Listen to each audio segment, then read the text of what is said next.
Hello दोस्तों, आप सभी का हमारे चैनल यंग इंडिया में एक बार फिर से बहुत बहुत स्वागत है।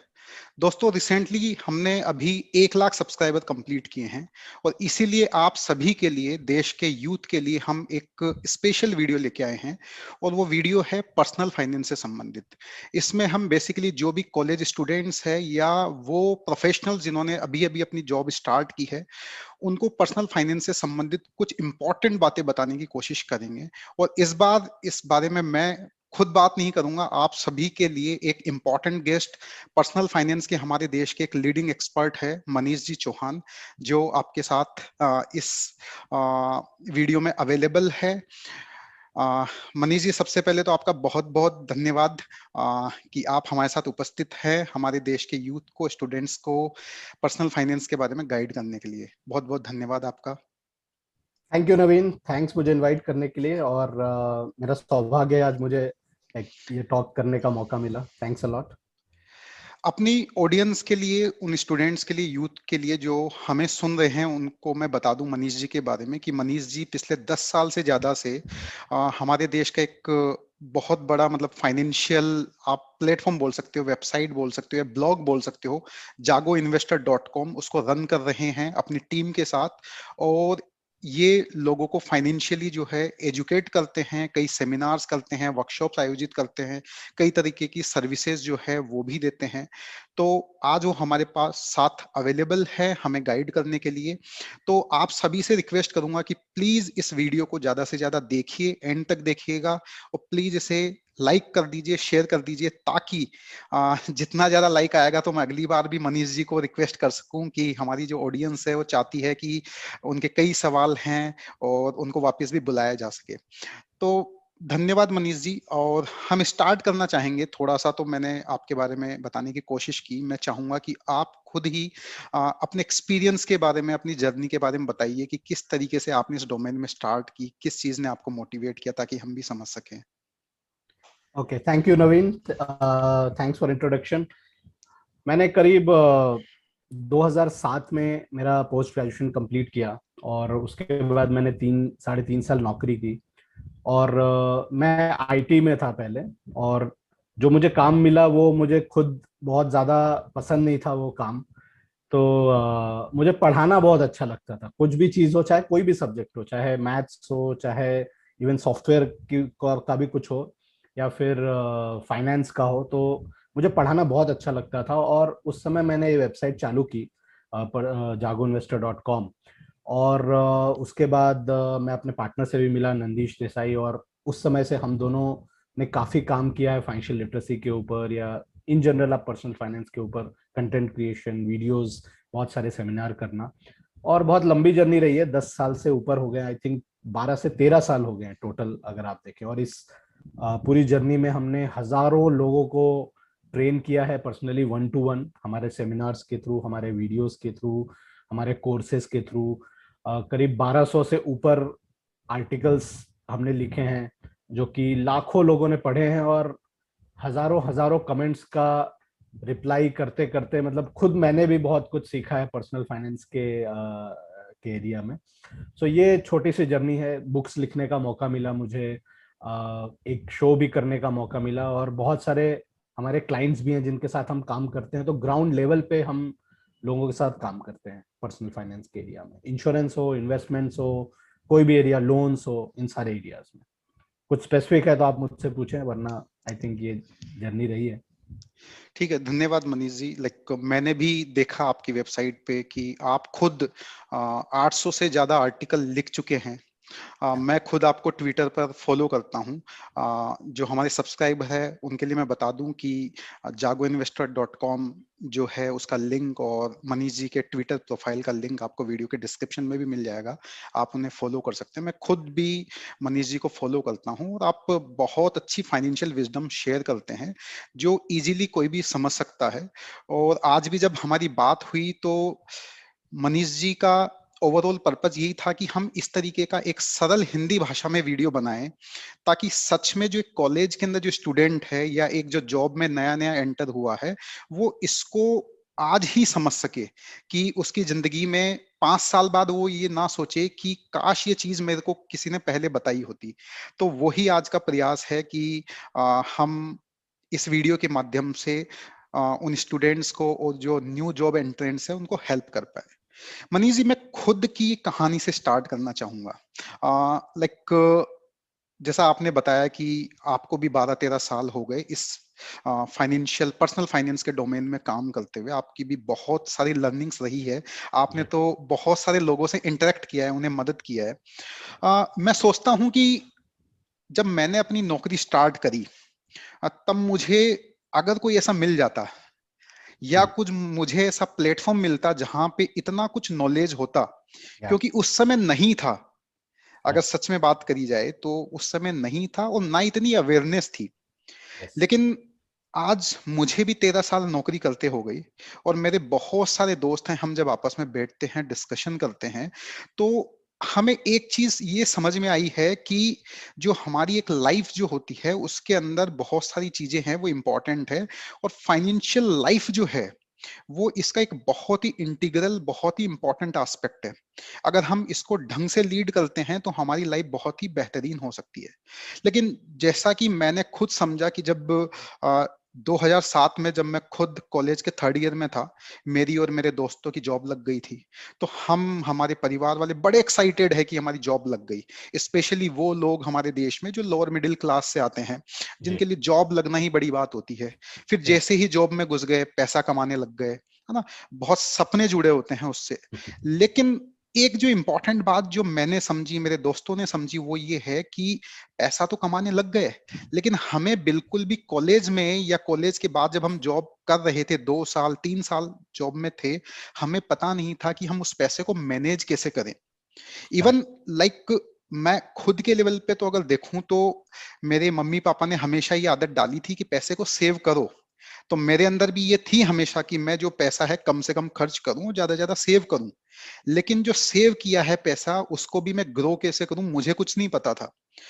अगर मैं कई दोस्तों की बात करूं तो जैसे हमारा ऑफिस होता था उसके बाहर मैं यही देखता था कि बहुत सारे लोग जो हैं मेरे दोस्त हैं, वो कोई डिमेट अकाउंट खुलवा रहा है, शेयर मार्केट में ट्रेडिंग के अंदर लग रहा है। हम्म ओवरऑल जो फोकस जो था वो मतलब अपने काम पे कम और कहीं इधर उधर से पैसा कमाने में और इन या सब में ज्यादा था। जी आ, कई बार ये मेरा ऑब्जर्वेशन, दोस्तों का ऑब्जर्वेशन रहा कि टैक्स बचाने के लिए हम कुछ इस प्रकार के फाइनेंशियल प्रोडक्ट्स में घुस जाते हैं जिनसे निकलना बाद में बड़ा मुश्किल होता है, और हम बाद में रिग्रेट करते हैं कि हमने इसमें एंटर क्यों किया।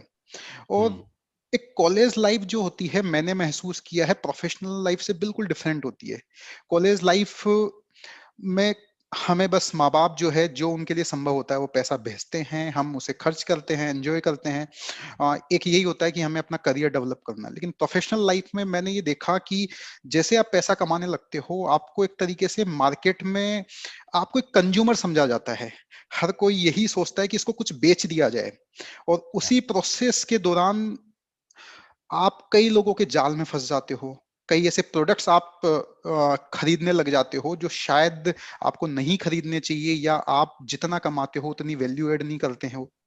तो हम्म इस तरह की जो लर्निंग है वो मेरी भी रही शुरुआती सालों के अंदर, मेरे दोस्तों की भी रही। जी और आज मुझे यही लगता है कि काश मुझे भी कोई, जब मैं कॉलेज में था और मेरी जब जॉब लगी थी, तब मुझे बोलता कि रुक, इतना एक्साइटेड होने की जरूरत नहीं है, एक्साइटेड हो अच्छी बात है, लेकिन हम्म अपने जीवन की जो फाइनेंशियल लाइफ आप स्टार्ट करने जा रहे हो उसमें ये कुछ बुनियादी बातें हैं, कुछ इंपॉर्टेंट बातें हैं, इनको भी ध्यान रखो, ताकि कहीं आपको ठोकर ना खानी पड़े, कहीं गलतियां ना करें जिनके लिए आपको रिग्रेट करना पड़े। तो ये तो मेरी कहानी है, मेरे दोस्तों की कहानी है। आप तो कई लोगों से मिलते हो, और आपका तो डोमेन ही फाइनेंशियल एजुकेशन है। या क्या आपको लगता है कि ये मेरी और मेरे दोस्तों की ही कहानी है, या ओवरऑल ये एक पूरा इंडियन फिनोमिना है यूथ के साथ? जी बिल्कुल ये एक वाइड स्प्रेड चीज है। जब हम अपने वर्कशॉप्स करते हैं, मैं आपको अपने वर्कशॉप्स की बात बताता हूँ कि हम कई सिटीज में वर्कशॉप्स करते हैं जहाँ हम फिजिकली वर्कशॉप करते हैं। तो वहाँ पे जनरली यही कमेंट हमको सुनने में मिलता है कि भाई ये वर्कशॉप काश मैंने 10 साल पहले किया था तो आज मेरी स्थिति बहुत ही अलग होती। क्योंकि वो बहुत ही रिग्रेट होता है, जैसे आपने बोला ना कि जब हम अपनी लाइफ स्टार्ट करते हैं, अर्न करना चालू करते हैं, तो बहुत सारी छोटी छोटी गलतियां कर देते हैं, और कई साल बाद हमको वो समझ में आता है, व्हेन वी लुक बैक, तब हमको समझ में आता है अरे ये ठीक नहीं है, उस समय मुझे लगता था ये मैं ठीक कर रहा हूँ, बट वो बिल्कुल ही ठीक नहीं था। और आई थिंक वो क्यों होता है, मैं उस पर बात करना चाहूंगा कि सबसे पहली चीज है कि मनी मैनेजमेंट, या फिर ये मनी, पर्सनल फाइनेंस, इन्वेस्ट करना, इंश्योरेंस, ये हमको ना तो स्कूल में सिखाया जाता है अच्छे से, और ना कि हमारे घरों में ये सिखाया जाता है। बहुत ज्यादा हमारा कॉन्वर्जेशन नहीं होता है घरों में इन सब चीजों के बारे में, क्योंकि मनी एज अ सब्जेक्ट ही एक बहुत ही टैबू सब्जेक्ट है कि भाई बच्चे को भी पढ़ने दो, इसको क्या पैसे के बारे में बताना, और एक गलत चीज समझी जाती है एक तरीके से, बहुत सारे घरों में ये कल्चर है। और एक और पॉइंट है कि बहुत साल पहले अगर आप देखें, मतलब आज से 20 30 25, मतलब हमारे पेरेंट्स के जमाने में, आप जब उन्होंने अपनी फाइनेंशियल लाइफ स्टार्ट की थी, तो ये पूरा जो फाइनेंशियल डोमेन है वो बहुत ही सिंपल हुआ करता था, बहुत सारी चीजें होती नहीं थी। ले दे के आप क्या करेंगे, बैंक फिक्स डिपॉजिट कर देंगे, आरडी चालू कर देंगे, पीपीएफ होता था, और इंश्योरेंस के नाम पे तो सिर्फ एलआईसी था। तो गिन चुन के मतलब 3 4 5 चीजें ही होती थी जो मोटा मोटी कोई भी करता था, बहुत ज्यादा कॉम्प्लेक्सिटी नहीं थी इस पूरे पर्सनल फाइनेंस के एरिया में। लेकिन अगर आज का जमाना देखें तो इतनी सारी चीजें आ रही हैं, लाइक लिटरली अगर आप देखें तो हर 2 दिन बाद एक नया स्टार्टअप आ रहा है।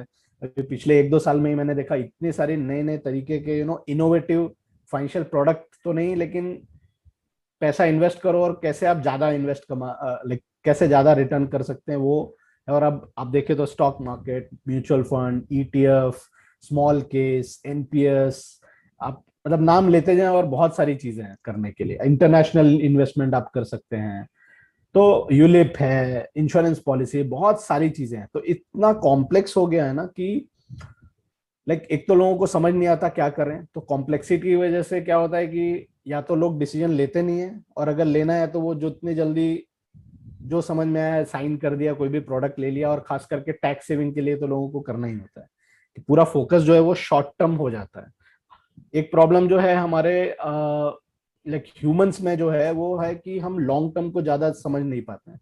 हम आज से 10 साल बाद क्या होगा, 15 साल बाद क्या होगा, ये हम देख नहीं पाते हैं। तो हम हमेशा इस महीने क्या हो जाए, या इस बार मुझे एचआर ने एक मेल भेजा है, उसको मैं सिर्फ हैंडल कर लूं, तो हम हैंडल ही करते रह जाते हैं, और उसमें ही हम फंस के रह जाते हैं। तो आई थिंक ये सब लोगों की स्टोरी है, ज्यादातर लोगों से हम यही सुनते हैं। तो आपने जो पॉइंट बोला मैं उसका आंसर दे रहा राइट राइट। हूँ जी। मनीष जी, लाइक आपने 2 किताबें लिखी है। एक किताब आपने लिखी है 16 personal financial principles every investor should know, और करेक्ट। एक और इम्पोर्टेंट किताब आपने लिखी है how to be your own financial planner in 10 steps. जी। तो मुझे इन 2 किताबों के टाइटल से एक बात समझ में आती है, वो ये है कि ऑब्वियसली आपने बताया कि जो पर्सनल फाइनेंस है ये एक वास्ट डोमेन है, आजकल कॉम्प्लेक्स होता जा रहा है। लेकिन फिर भी आपकी इन 2 किताबों के टाइटल से मुझे ये समझ में आता है कि फिर भी एक इंसान जो जॉब स्टार्ट कर रहा है या कॉलेज में है, सभी में इंटेलिजेंस इतनी होती है कि कुछ बुनियादी बातें तो वो समझ ही सकता जी बिल्कुल। है ना। और वो बुनियादी बातें चाहे से 20 साल पहले हो या आज हो या 20 साल बाद, वो बुनियादी बातें बुनियादी ही रहेगी। उसके ऊपर हम कितनी ही मंजिलें बना सकते हैं, लेकिन वो कुछ की फंडामेंटल्स हैं। और यस। दूसरी ये कि आपकी जो दूसरी किताब है कि be your own financial planner in 10 steps, या। तो उससे मुझे ये समझ में आता है कि आप ये कहना चाह रहे हो कि कुछ अगर आप बेसिक बातें सीख लो, तो अल्टीमेटली आप अपने फाइनेंशियल्स को, चाहे से और कोई मैनेज कर रहा है, might be you are having financial advisor, लेकिन आप अपने फाइनेंसेस को बेहतर तरीके से समझ पाओगे, क्योंकि अल्टीमेटली ये आपके फाइनेंसेस है। या। तो वो लोग जो अभी कॉलेज के अंदर हैं, हमारे जो चैनल की ऑडियंस है वो अधिकतर 18+ है, 30 साल तक के लोग हैं। हम्म। तो उन लोगों के लिए मैं आपके अनुभव के आधार पर ये जानना चाहूंगा कि वो कौन सी बुनियादी बातें हैं, फंडामेंटल बातें हैं, जो कभी चेंज नहीं होती और वो हमेशा ध्यान रखनी चाहिए। बहुत अच्छा पॉइंट आपने रेज किया है। एक सेइंग है कि अगर आपको किसी भी फील्ड में एक्सपर्ट बनना है तो आपको फंडामेंटल्स को मास्टर करना है। राइट। जो भी एक्सपर्ट होते हैं, चाहे किसी भी फील्ड में आप ले लीजिए, हेल्थ ले लीजिए, मेडिसिन ले लीजिए, इंजीनियरिंग ले लीजिए, जो मेन कोर फंडामेंटल्स को मास्टर करता है, उसको अच्छी तरीके से समझता है, वही एक्सपर्ट बन पाता है। तो पर्सनल फाइनेंस भी ऐसा एरिया है जहाँ पे वैसे तो एक लेवल पे आप देखें तो बहुत कॉम्प्लेक्स है, बहुत ज्यादा कॉम्प्लेक्सिटी है, बहुत सारी चीजें हैं, बट अगर आप कुछ बेसिक चीजों को अगर समझें और एक बार उनसे आपका रिश्ता अच्छा बन गया, फिर आपको ज्यादा मिससेलिंग का सामना नहीं करना पड़ेगा, बहुत सारा जो आपको डिसीजन लेना है वो बहुत इजी बन जाएगा। ठीक है, तो कुछ पॉइंट्स मैं शेयर करता हूं। जैसे कि सबसे पहला जो पॉइंट है वो ये है कि आपका जो इन्वेस्टमेंट है, आपका जो पैसा है जो आप इन्वेस्ट करते हैं, उसको आपको इन्फ्लेशन से प्रोटेक्ट करना है। That is number one. क्योंकि इन्फ्लेशन जो है वो लोगों को समझ नहीं आता। वो एक ऐसी चीज है जैसे हवा होती है ना, हमारे आसपास होती है लेकिन दिखती नहीं, राइट? ठीक उसी तरह से इन्फ्लेशन है कि एग्जिस्ट करती है, हमारे लाइफ का एक हिस्सा ही है, लेकिन वो महसूस नहीं होती जब तक कई साल ना बीत जाए। जैसे फॉर एग्जाम्पल, एक बहुत ही सिंपल से मैं आपको बात बताता हूँ कि फॉर एग्जाम्पल एक बच्चा है, वो अभी अभी पैदा हुआ है, ठीक है, अभी अभी पैदा हुआ है, 1 साल का है फॉर एग्जाम्पल। वो स्कूल जाएगा, कॉलेज जाएगा, उसकी जब तक जॉब लगेगी तब तक वो 20 साल, 21 साल, 22 साल का हो जाएगा, करेक्ट? अभी इमेजिन करिए कि जब वो पैदा होता है तो उसके फादर मदर के पास 1 लाख रुपए हैं फॉर एग्जाम्पल, राइट? वो 1 लाख रुपए में बहुत कुछ कर सकते हैं। आप अपने आप को भी इमेजिन कर सकते हैं, मैं अपने आप को भी इमेजिन कर सकता हूँ, या जो सुन रहा है वो भी अपने आप को इमेजिन कर सकते हैं कि जब वो छोटे थे तो उनके पेरेंट्स 1 लाख रुपए में क्या क्या कर सकते थे। शायद वो इंडिया में कहीं भी जाना चाहे एक लग्जूरियस वेकेशन कर सकते थे फॉर एग्जाम्पल। राइट। या फिर अगर उनको घर का सामान सब भरना है, फ्रिज से टीवी से लेके सब लेना है, तो शायद 1 लाख रुपए बहुत था पूरा घर भरने के लिए, करेक्ट? आज से 20-22 साल की बात कर रहा हूँ। अब इमेजिन करिए कि 1 लाख रुपए वो अगर किसी बॉक्स में रख दें, बैंक में नहीं, बॉक्स में रख दें और ताला बंद कर दें, और ये बच्चा जब बड़ा होता है, 21 साल का होता है, उसको बोले कि भाई ये ले 1 लाख रुपए, मैंने तेरे लिए सेव करके रखे हैं, जब तू छोटा था तो मैंने इसको जमा करके रखा था ताकि तू इसको यूज कर पाए। अब आप इमेजिन करिए कि इसको जब ये 1 लाख रुपए मिलते हैं तो वो 1 लाख ही है, राइट। हम उसको 1 लाख ही बोलेंगे ना, पैसा कम राइट। तो नहीं हुआ है, राइट। इक्वल अमाउंट है। अब आप उसको ट्राई करिए वही सब चीजें करने के लिए, आप एक लग्जूरियस वेकेशन ट्राई करिए करने के लिए, तो आप उतना नहीं कर पाएंगे जितना आपके पेरेंट्स कर सकते थे। या फिर आप अगर घर में कुछ सामान खरीदना चाहें, घर भरना चाहें, तो आप क्या ले पाएंगे आज 1 लाख रुपए में? एक मान लीजिए एक बड़ा टीवी लेना राइट। चाहें, और एक दो आइटम और ले पाएंगे, आप फ्रिज ले पाएंगे एक, और मे बी एक कोई और एक चीज ले पाएंगे। आप वो सब चीजें नहीं कर सकते हैं क्योंकि 1 लाख रुपए 20 साल पहले, 21 साल पहले जितनी थी, आज उसकी वैल्यू 20,000 रुपीज है। अगर हम 8% का इन्फ्लेशन लें, जो कि इंडिया में रहा है इतना इन्फ्लेशन, एवरेज की मैं बात कर रहा हूँ, हर 7-8 साल में चीजें डबल हो रही हैं, प्राइस जो है वो डबल हो रही है। अगर आप एक सिंपल समोसा भी देखें कि भाई राइट। हम अपने स्कूल टाइम पे एक समोसा, मुझे याद है कि 3 रुपए 4 रुपए का मिलता था, 2 रुपए का भी मिल जाता था कहीं पे। But right. आज वही आप समोसा लेने जाएं तो आपको आराम से 10-12 रुपए, 15 रुपए, 20 रुपए में मिलता है। तो राइट। हर 8 साल में इन्फ्लेशन की वजह से चीजें डबल हो रही है। लेकिन ये आप एक आम इंसान को ना ये साल हर साल या हर महीने महसूस नहीं होता। हमको लगता है कि नहीं वो एग्जिस्ट नहीं करता, बट वो करता है। तो जब भी हम कहीं भी इन्वेस्टमेंट कर रहे हैं, कोई भी पॉलिसी खरीद रहे हैं, कहीं पे भी जब इन्वेस्ट कर रहे हैं, चाहे बैंक एफडी बना रहे हैं, तो ये क्वेश्चन पूछना बहुत जरूरी है कि क्या ये पैसा सिर्फ नंबर में बढ़ रहा है? क्या ये 1 लाख से 1,10,000 और 1,20,000 हो रहा है, या फिर इसकी परचेजिंग पावर बढ़ रही है? राइट। राइट, उस पैसे से क्या मैं उतना ही या फिर उससे ज्यादा कर पाऊंगा? ये बहुत ज्यादा इंपॉर्टेंट है। तो सबसे पहला ये पॉइंट है कि इन्फ्लेशन से प्रोटेक्ट करना है। तो आपका जो भी रिटर्न आपको मिल रहा है, ज्यादातर आपको ये ट्राई करना है कि इन्फ्लेशन से वो ऊपर हो, वरना आप एक तरह से पैसे को लूज कर रहे हैं, truly speaking. Purchasing power lose कर रहे हैं, नंबर भले आपका बढ़ रहा है। राइट। इन्फ्लेशन ये का कॉन्सेप्ट बहुत ही अच्छा आपने बताया। इन्फ्लेशन और पावर ऑफ कंपाउंडिंग, क्योंकि ये इतना बेसिक है कि लोग मिस कर जाते हैं। राइट। हाँ, अगर मैं खुद भी देखूं, आपने जो एग्जाम्पल दिया, बिल्कुल सिंपल एग्जाम्पल, समोसे वाला जो एग्जाम्पल दिया, बहुत ही बेहतरीन एग्जाम्पल है कि जब मैं अजमेर में आया था 20 साल पहले, वो कचौरी 3 रुपए की आती थी, और आज सुबह ही जब मैं कचौरी लेके आया वो 20 रुपए की थी। 7 गुना मूल्य उसका हो चुका है। तो आपने ये बिल्कुल सही बोला कि हम डेली उसको ऑब्जर्व नहीं कर पाते हैं। लेकिन जी। अगर देखें एक लंबे अंतराल में तो एक सिग्निफिकेंट डिफरेंस है, और ये हमारे लिए ऑब्जर्व करना बहुत इंपॉर्टेंट है, क्योंकि अल्टीमेटली आज हम जो पैसा कमा रहे हैं वो केवल आज के लिए नहीं कमा रहे हैं। जी। आज मैं अपने बच्चे के लिए जमा कर रहा हूँ तो 20 साल बाद के लिए कर रहा हूँ। तो ये सोचना समझना इसमें बहुत हाँ। इसमें मैं ऐड करता हूँ, ये रियल लाइफ में ऐसे ही कनेक्ट करता है कि आज एक इंसान होता है जिसका अभी बच्चा हुआ है, लेट्स से 2 साल 3 साल का बच्चा है, वो उसकी शादी के लिए, पढ़ाई के लिए आज वो इन्वेस्ट में करना चाहता है फॉर एग्जाम्पल। तो आज वो क्या देखता है कि भाई मुझे कितना पैसा जमा करना है, तो वो आज के हिसाब से देखता है, वो फ्यूचर के हिसाब से उसको जोड़ नहीं पाता है। अगर आज 10 लाख रुपए में मान लीजिए ग्रेजुएशन या पोस्ट ग्रेजुएशन हो जाती है, या उसने सुन लिया किसी से कि भाई तेरे लड़के ने ये कोर्स किया है, कितना पैसा लगा, तो वो बताएगा कि अच्छा 8 लाख रुपए का टोटल खर्चा हुआ। तो वो राइट। सोचेगा अरे यार 8 लाख मुझे भी जमा करने पड़ेंगे, तो वो क्या कुछ इन्वेस्टमेंट करेगा, कुछ पॉलिसी ले लेगा, और उसको दिखेगा अच्छा ये मुझे 12 लाख रुपए मिलेंगे आज से 20 साल बाद या कुछ भी, तो वो उसको लगता है कि ये सफिशियंट है। लेकिन आज से 12 साल, सॉरी 20 साल बाद जब उसका बच्चा बड़ा होगा, तो वो उस तरह की एजुकेशन नहीं ले पाएगा। शायद उसको राइट। फिर या तो एडिशनल लोन लेना पड़े, या फिर इस इंसान को, मतलब जो पेरेंट है, या तो उसको कहीं और से इंतजाम करना पड़ेगा, या फिर हो सकता है इसको कॉम्प्रोमाइज करना पड़ेगा। ऐसे बहुत सारे लोग हैं जो फिर कॉम्प्रोमाइज करते हैं कि भाई इतना पैसा ही नहीं है हमारे पास, तो ठीक है आप इस कॉलेज में ले लो, हम उस कॉलेज में जो ज्यादा अच्छा है, जहाँ ज्यादा फीस है, वहां हम नहीं करा सकते आपका, आपको लोकली कहीं किसी भी कॉलेज में करना पड़ता। तो अल्टीमेटली क्या होता है, इन्फ्लेशन से अगर आप नहीं लड़ रहे हो तो आपको लॉन्ग टर्म में उसका इम्पैक्ट बहुत ज्यादा पड़ेगा। राइट। राइट। तो ये पहला पॉइंट है। दूसरा जो पॉइंट है वो इसी से रिलेटेड है, जो बहुत ही बेसिक चीज है, पावर ऑफ कंपाउंडिंग। इन्फ्लेशन का जस्ट उल्टा है कंपाउंडिंग। सिंपल, इन्फ्लेशन एक नेगेटिव कंपाउंडिंग है जहां पे आपके पैसे की वैल्यू कम होते जाती है।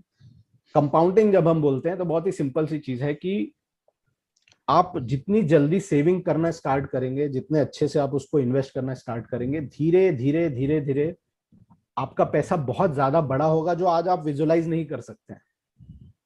राइट।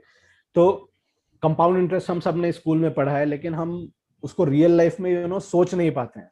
मैथमेटिक्स के हिसाब से तो हम समझ पाते हैं कि 1 + r⁴ एंड वो फॉर्मूला सबको पता है, लेकिन राइट। वो रियल अप्लाई कैसे होता है हमारे लाइफ में, वो ज्यादातर लोग नहीं समझ पाते। तो कंपाउंड इंटरेस्ट बहुत ही सिंपल सी चीज है कि अगर आपने 1 लाख रुपए इन्वेस्ट किए फॉर एग्जाम्पल, ठीक है, और उस पर 10% का आपको इंटरेस्ट मिल रहा है, तो 1 साल के बाद आपको कितना मिलेगा, 10,000 रुपए उसका इंटरेस्ट मिलेगा। करेक्ट। वो 10,000 रुपए आपके पास दो चॉइस है, या तो आप उसको कंज्यूम कर लीजिए कि भाई मेरे जेब में आ गए, मैंने उससे कुछ सामान खरीद लिया या मैंने उड़ा दिया, कुछ भी आपने कर लिया, वो 10,000 रुपए खत्म हो गए। अब आपके पास वही 10,000, 1 लाख रुपए पड़े हैं जो पहले के थे, फिर उस पर आपको 10% मिलेगा, फिर आपको 10% आपने अपने हाथ में ले लिया, उसको यूज कर लिया। या तो आप ये कर सकते हैं, या फिर आप उसी 10,000 को उसमें ऐड करके, वो आपका नया प्रिंसिपल हो गया कि अब मेरे पास 1 साल बाद 1,10,000 है। और जब आप इस 1,10,000 को इन्वेस्ट करोगे तो अगले साल आपको 10,000 नहीं, आपको 11,000 मिलेगा। 1,10,000 पे आपको 10% मिलेगा। ये जो एक्स्ट्रा 1,000 रुपीज है, ये बहुत छोटा लगता है कि अरे ठीक है 1,000 रुपए में क्या उतनी बड़ी बात, कोई मतलब it's not very impressive, it's not very impressive. But जब आप इसी को 10 साल, 20 साल, 25 साल, 30 साल तक जब आप करेंगे, तो वो इतना जाइजेंटिक अमाउंट हो जाता है कि वो कई बार अनबिलीवेबल लगता है। राइट। जो जैसे एक सिंपल सा आपको एग्जांपल देता हूं, अभी जैसे किसी ने जॉब करनी चालू की, उसकी सैलरी 30-40 हजार, 50,000 रुपए, कुछ भी आप नंबर ले लीजिए, इतनी है। अब जब मैं लोगों से पूछता हूँ कि भाई आप कितना इन्वेस्ट कर सकते हो, मिनिमम क्या कर सकते हो, 5,000 कर सकते हो आप, तो बहुत लोग बोलते हैं हाँ 5,000 तो हम कर सकते हैं अगर ट्राई करें तो, लेकिन वो कर नहीं रहे होते हैं, क्योंकि उनको लगता है कि भाई मैं क्या उखाड़ लूंगा 5,000 करके, मतलब ठीक है 2-4 हजार करके कितना होगा, इससे अच्छा तो चलो अभी अपनी लाइफ जियो। राइट। और इसी चक्कर में वो क्या होता है कि वो कभी अपना इन्वेस्टमेंट ही नहीं स्टार्ट करते हैं, और 5 साल 10 साल में जब गुजर जाते हैं, तब उनको ऐसा लगता है कि नहीं यार मैंने शुरू में अगर चालू किया होता थोड़ा भी, तो आज एक सब्सटेंशियल अमाउंट होता। तो एक सिंपल सा एग्जांपल आपको देता हूँ कि 5,000 रुपए अगर कोई यंग बंदा जिसकी अभी जॉब लगी है, वो अगर इन्वेस्ट करे, और 10% अगर मैं उसका रिटर्न अज्यूम करूं, 10% आपको इक्विटी में मिलता है, और ये बंदा मान लीजिए 22 साल का है, 22 या 23 साल का, जित कोई भी एज ले सकते हैं, और आज से 30-35 साल के बाद वो रिटायर होगा, मान लीजिए 60 पे हो रहा है, तो वो उसके जेब से कितना पैसा जाएगा, 5,000 रुपए पर मंथ, मतलब 12 मंथ में 60,000। 60,000, 60,000 मल्टीप्लाइड बाई 35, जो कि करीब 21 लाख रुपए होता है। राइट। तो वो 21 लाख रुपए अपनी जेब से देगा, लेकिन उसका जो कॉर्पस बिल्ड होगा वो 2.7 करोड़ रुपीस होता है। राइट। तो ये काफी बड़ा अमाउंट है। तो पावर ऑफ कंपाउंडिंग सिर्फ यही बोलता है कि आपको छोटा सेविंग करिए, उसको धीरे धीरे बढ़ाते रहिए, लेकिन डिसिप्लिन रखिए। जो मैजिक है वो आपके अमाउंट में नहीं है उतना ज्यादा, जितना डिसिप्लिन में है, जो आपकी जर्नी में है। यानी जितना जल्दी हो उतनी जल्दी स्टार्ट भी कर दीजिए, चाहे छोटे अमाउंट से करो आप। क्योंकि मैं एक बुक पढ़ रहा था मोनिका हलन जी की। जी, अ, लेट्स टॉक मनी बहुत मैं अच्छी बुक है। एक बहुत अच्छी बुक, बिल्कुल बेसिक किताब है। जी तो उसमें मैंने एक चीज जो बहुत इंपॉर्टेंट समझी, उन्होंने बताई कि आपको बहुत जल्दी मतलब इन्वेस्टमेंट वगैरह इसमें घुस जाना चाहिए। उसका एक बेनिफिट उन्होंने ये बताया कि इसका फायदा ये है कि शुरू में एक आपकी कमाई कम रहती है, तो आपको लगेगा कि आप कुछ कर नहीं रहे हो मतलब सिग्निफिकेंट, लेकिन जी, इससे ये होगा कि आप अगर सच में कुछ गलतियां भी करोगे तो छोटे अमाउंट पे करोगे, जल्दी कर लोगे, और जब बहुत आपकी अच्छा पॉइंट। सैलरी सिग्निफिकेंट हो जाएगी तो आपके पास खुद की कुछ लर्निंग्स होगी, आप फाइनेंशियल प्रोडक्ट्स को जानने लगोगे, कैसे कंपाउंडिंग इफेक्ट सच में काम करता है, कैसे रिटर्न होते हैं। एक जैसे कोई एक्सपर्ट बोलता है और एक मैं देखता हूँ 2 साल 3 साल की ड्यूरेशन में, तो वो जो एक डिसिप्लिन का जो फायदा होता है कि ये मैंने अचीव किया है, तो ये मुझे उस किताब से समझ में आया था और आज आपसे जाना। तो बहुत अच्छा बहुत। पॉइंट है ये। राइट। ये बिल्कुल सही है कि आप अगर शुरू से ही कर दोगे, मान लीजिए आप 1,000 रुपए भी इन्वेस्ट कर रहे हो हर मंथ, तो आपको जो भी उसमें रिस्क है, जो वोलेटिलिटी है, कुछ प्रॉब्लम, वो आपको जल्दी पता चल जाएंगे। ये अच्छा पॉइंट है। एक पॉइंट और मैं जो ऐड करूंगा वो ये है कि आप जितनी जल्दी चालू करोगे ना, आपकी एक आदत बन जाती है, वो हैबिट बिल्ड होती है। सी फॉर एग्जाम्पल, जैसे मैंने 10 साल एक्सरसाइज नहीं की, आज मुझे 10 साल बाद एक्सरसाइज करना चालू करना है, कल से चालू करूंगा, मैंने आज तक किया ही नहीं है, तो मैं उस वर्ल्ड में हुई नहीं, मुझे पता ही नहीं उसका मतलब क्या होता है मुझे। क्योंकि आदत बिल्ड करना, आपको पता होगा, सबको पता होता है कि आदत बनाना, कुछ नई चीज स्टार्ट करना बहुत ज्यादा मुश्किल होता है। राइट। हम जो कर रहे हैं कई साल से, हम वही करना चाहते हैं, उसी एक रिदम में हम जाते हैं। करेक्ट। तो अगर आप छोटा सा अमाउंट कर रहे हो ना, तो कम से कम आप सेविंग की आदत है आपको, अब आपको सिर्फ बढ़ाना है। It's right. Not the question of starting. Right. So जो बंदा 500, 1000, 2000 कर रहा है, वो 2 से 3 आएगा, 3 से 5 आएगा, और कब उसकी जो सेविंग्स है वो 20,000, 30,000, 50,000, 1 लाख, 10 लाख इतनी बढ़ेगी, और ऐसे ही होता है। सो ये एक राइट। दूसरा रीजन है जल्दी चालू करने का। राइट। सो ये था सेकंड पॉइंट। जो थर्ड पॉइंट है वो बहुत ही सिंपल सा पॉइंट है, और वो ऐसा लगेगा कि भाई इसमें क्या सजेशन है, लेकिन it is a simple thing, live with in your means. भाई जितनी जितनी लंबे आपके पाँव है उतनी चादर होनी चाहिए। राइट। राइट, या उल्टा होता है, वो मुझे याद नहीं रहा, बट अल्टीमेटली ये गलती इतनी, मतलब कई लोग इसको सीरियसली लेते ही नहीं है कि भाई जितना वो कमा रहे हैं उससे ज्यादा कई बार खर्चा करते हैं, क्योंकि वो लोन्स में पड़ जाते हैं, क्रेडिट कार्ड्स यूज करने लगते हैं, और अपनी औकात से ऊपर जीने लगते हैं, ट्रूली स्पीकिंग। तो आप दो तरीके से लाइफ जी जा सकते हैं, या तो आपकी सैलरी 5 लाख है साल की, और आप 10 लाख की लाइफस्टाइल में जी रहे हैं, या फिर आपकी 10 लाख की सैलरी हो सकती है और आप 5 लाख की लाइफस्टाइल में। दो तरह के इन्वेस्टर होते हैं मेरे ख्याल से। राइट। सिंपल। तो और जनरली ये क्या होता है कि लोगों को सिर्फ यही लगता है कि भाई जब सैलरी आएगी, पहले तो मैं अपने सब एक्सपेंसेस कर दूं, अपना रेंट दे दूं, ये कर दूं, घूम लूं, ये कर लूं, वो कर लूं, और फिर एंड में कुछ बचेगा तो मैं सेविंग कर दूंगा, वो बच जाएगा। ये फॉर्मूला सुनने में बहुत अच्छा लगता है, लेकिन रियल लाइफ में ये वर्कआउट होता नहीं। हो सकता है किसी एक महीने आपका पैसा कुछ बच गया, आपके अकाउंट में ही पड़ा रह गया वो, राइट, लेकिन अगले महीने पैसा जो है वो पानी की तरह होता है। अगर आप उसको डायरेक्शन नहीं देंगे तो वो अपना डायरेक्शन खुद ढूंढ लेगा। आपने राइट। महसूस किया होगा, पानी अगर आप फैलाएंगे और उसको एक डायरेक्शन देंगे तो उसी डायरेक्शन में जाएगा, अगर राइट। नहीं देंगे तो अपना फैलता रहेगा। पैसा एग्जैक्टली वैसा ही होता है, या तो आप बताइए उसको क्या करना है, वरना वो अपना रास्ता, अपने एक्सपेंसेस खुद ही ढूंढ लेता है। बिल्कुल सही बात। तो ये समझना बहुत इंपॉर्टेंट है। इसलिए जब भी सैलरी आए, एक आदत होनी चाहिए इंसान की कि क्या मैं अपनी सैलरी के 80% में, या 85% में, या इवन 90% में ही रह सकता हूँ क्या। एक मेंटली आपको ये इमेजिन करना पड़ेगा कि भाई अगर मैं 50,000 रुपए कमाता हूं, तो मैं 50,000 उसको नहीं मानूंगा, मैं उसको मानूंगा कि मुझे 40,000 की ही सैलरी आ रही है, बस 10,000 मैं उसको अपने आंखों के सामने से हटा दूंगा। और एग्जैक्टली यही होता है ईपीएफ में। आपका भी ईपीएफ है शायद। राइट। राइट। हाँ, मैंने वीपीएफ भी ले रखा है। हाँ, हाँ, चलिए, वीपीएफ तो खैर आपने खुद से लिया है, लेकिन ईपीएफ भी जो है वो आपके सैलरी का पार्ट है। राइट। लेकिन वो आपको हाथ में नहीं आता है, राइट। वो कट के चला जाता है, हाँ, विजिबल ही नहीं है हमें। विजिबल ही नहीं है, वो आपकी सेविंग ऑटोमेटिकली हो रही है और आपका कंट्रोल कम है। राइट। अब इमेजिन करिए कि वो ईपीएफ का पैसा भी आपको दे दिया जाता कि भाई आप खुद ही इन्वेस्ट कर लेना, आपको लगता है आप कभी इन्वेस्ट कर पाते? उतना नहीं कर पाते। राइट। हाँ, अधिकतर लोग नहीं करते।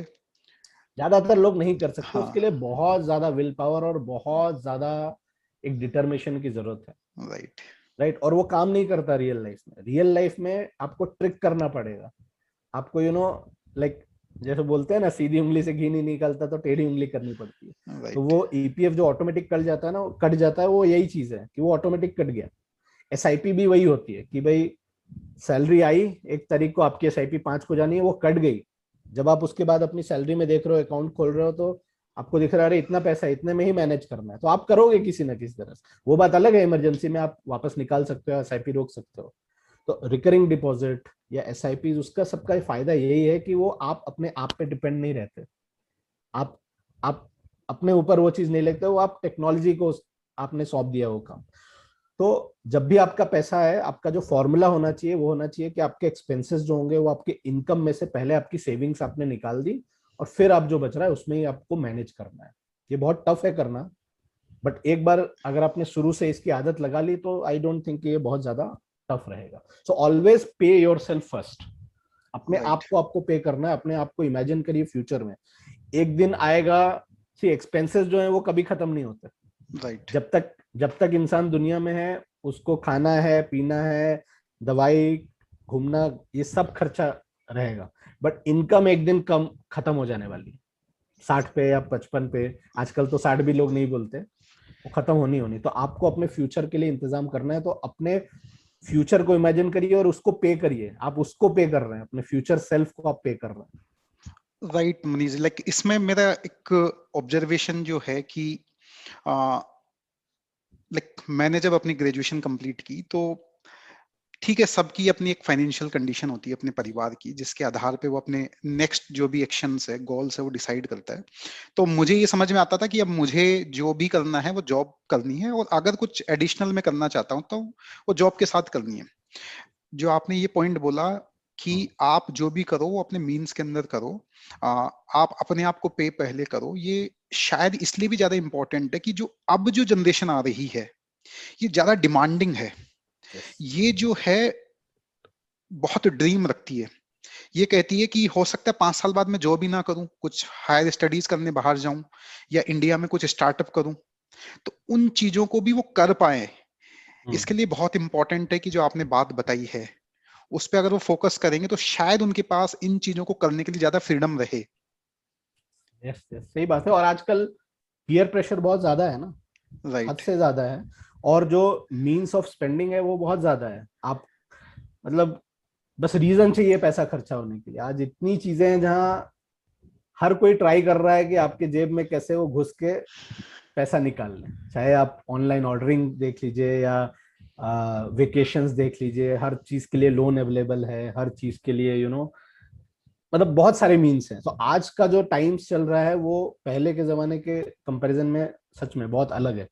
तो ये और ज्यादा, कब आप अपने मीन से ऊपर चल जाएंगे, कब आप वो क्रेडिट कार्ड स्वाइप कर देंगे और आपको लगेगा हाँ कोई बात नहीं, 1 महीना है तो ये अगले महीने में कवर कर लूंगा, लेकिन वो मतलब आप उसमें फंसते रह जाते हो, वो होता नहीं है। अल्टीमेटली वही हैबिट भी बन जाती है।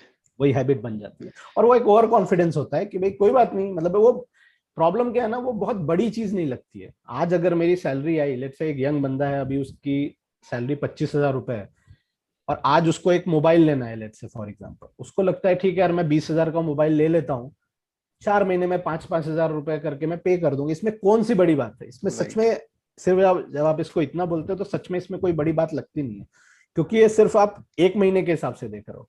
लेकिन जब आप इसको कंपाउंड करोगे, कई लोग हैं जो इसी तरह चालू करते हैं और एक लत लग जाती है ना। सी एक बार जब आपकी लाइफस्टाइल अपग्रेड हो गई, जब आपने 20,000 का फोन ले लिया, फिर आप अगला फोन तो 25,000 ही लोगे, 30,000 राइट। ही लोगे, अब 10,000 का तो नहीं लोगे। तो जैसे ही आप अपनी लाइफ को अपग्रेड करते हो, जैसे ही आप अपने मीन्स के बियॉन्ड चले जाते हो, फिर नीचे आना बहुत मुश्किल होता है और फिर आप उसी साइकिल में रह जाते हो। तो ये काफी कॉम्प्लेक्स टॉपिक है, जिस मतलब आई थिंक आप समझ गए मैं क्या बोलना चाहता हूँ। राइट। तो बहुत इंपॉर्टेंट है कि आप कम में स्पेंड करना सीखिए। मैं इंटेलिजेंस की बात नहीं कर रहा हूँ। हर इंसान को ये लगता है कि भाई कभी कुछ महंगा मोबाइल ले लो या कुछ पार्टी कर लो, वो सब आप बिल्कुल करिए, मैं उसकी बात ही नहीं कर रहा हूँ, वो तो इम्पोर्टेंट है ही, लेकिन अपनी लिमिट्स को क्रॉस नहीं करना है। राइट। कौन सी चीज है जो कभी कभी करनी है, रेयर करनी है, वो मैं उसकी बात कर रहा राइट। हूँ। ओके, एनीवे, सो ये थर्ड पॉइंट था। फोर्थ पॉइंट जो था वो ये था कि रिस्क के ऊपर।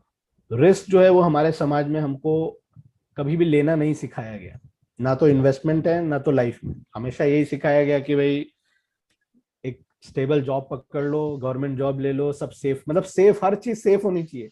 शादी भी सेफली करो, बहुत ज्यादा ट्राई एक्सपेरिमेंट मत करो, ऐसा होना चाहिए लाइफ पार्टनर, घर भी खरीदो तो ऐसा, हर चीज में सेफ्टी। सो मुझे लगता है उसकी डेफिनेशन एक तो हमें चेंज करनी चाहिए। रिस्क को बहुत ही नेगेटिव तरीके से दिखाया जाता है। Risk is good a lot of times, but stupid risk नहीं लेना चाहिए।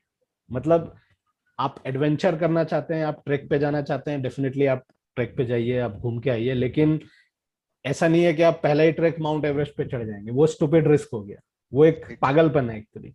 लेकिन रिस्क आप ले सकते हैं। तो जो फोर्थ पॉइंट मैं कहना चाहता हूँ वो ये है कि risk is good, have a healthy relationship with risk, but don't take stupid risk. Stupid risk का मतलब क्या है कि जैसे बहुत सारे लोग क्या होते हैं कि 1 लाख रुपए जमा किया किसी तरीके से, सपोज 1 साल में उन्होंने 1 लाख रुपए जमा किया, उन्होंने ऐसी चीज में इन्वेस्ट किया कि उनको समझ ही नहीं आया कि भाई ये क्या चीज है, और पूरा पैसा डूब गया। बहुत सारे लोग क्या हो कि बहुत सारे एमएलएम की स्कीम में घुस जाते हैं कि भाई ठीक है ये ले लो, बहुत सारे फैंसी ड्रीम्स बहुत बहुत आपको बेचे जाते हैं, तो वो ले लेते हैं और पूरा पैसा गवा देते हैं। वो मैं बोलता हूँ स्टूपिड रिस्क है।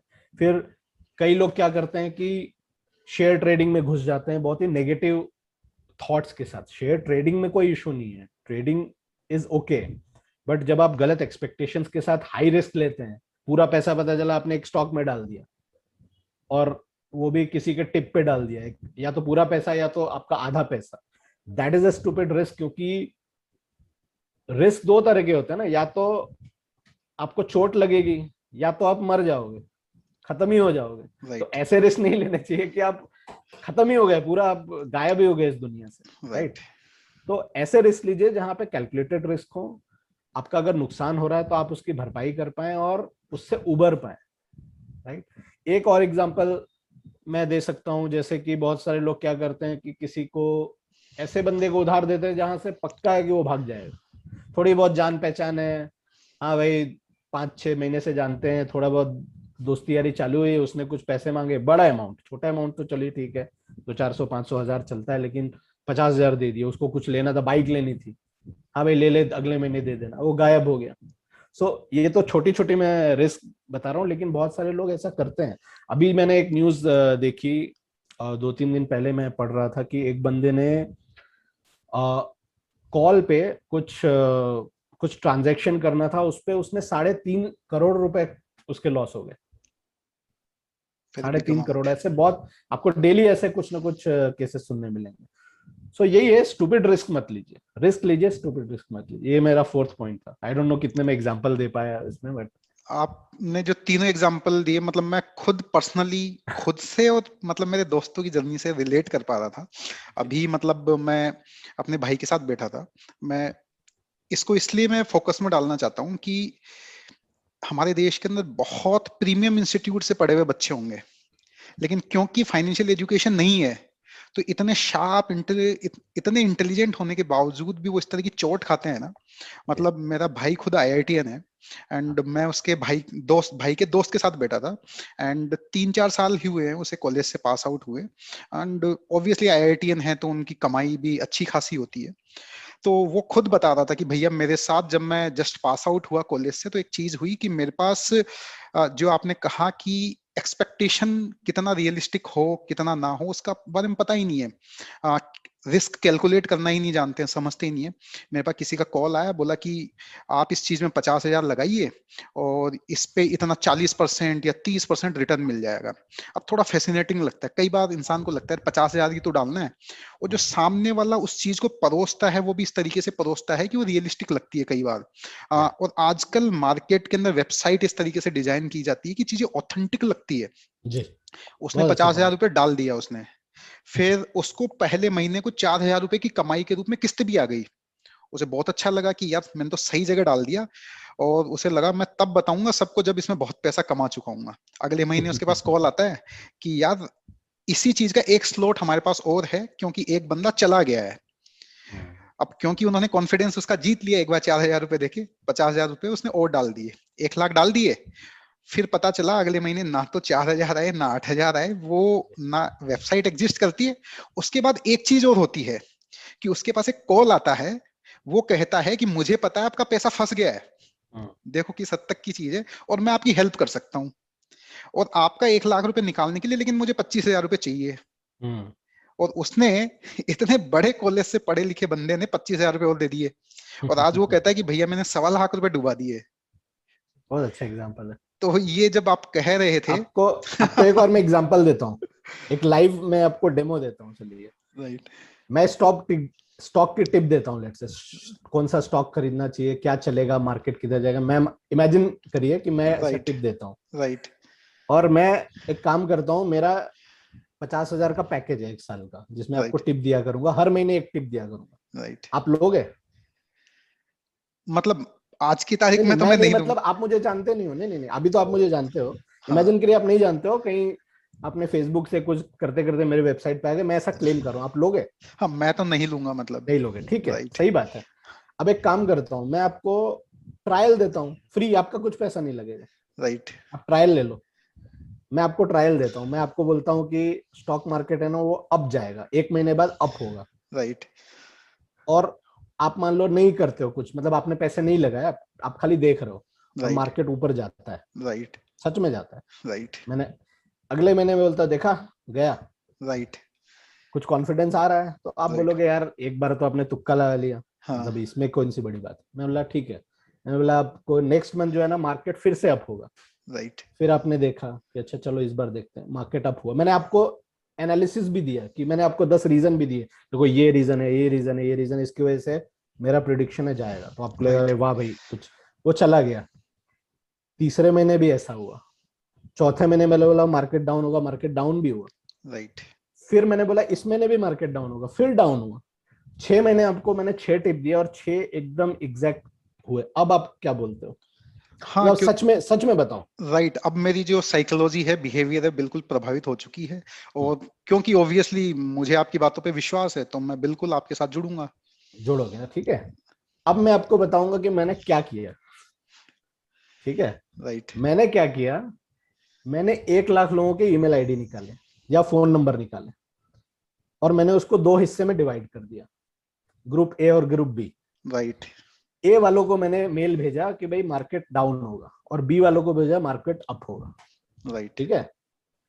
तो एक तो ग्रुप जीत जाएगा, कुछ तो राइट होगा ना, या तो डाउन हो गया तो अप होगा।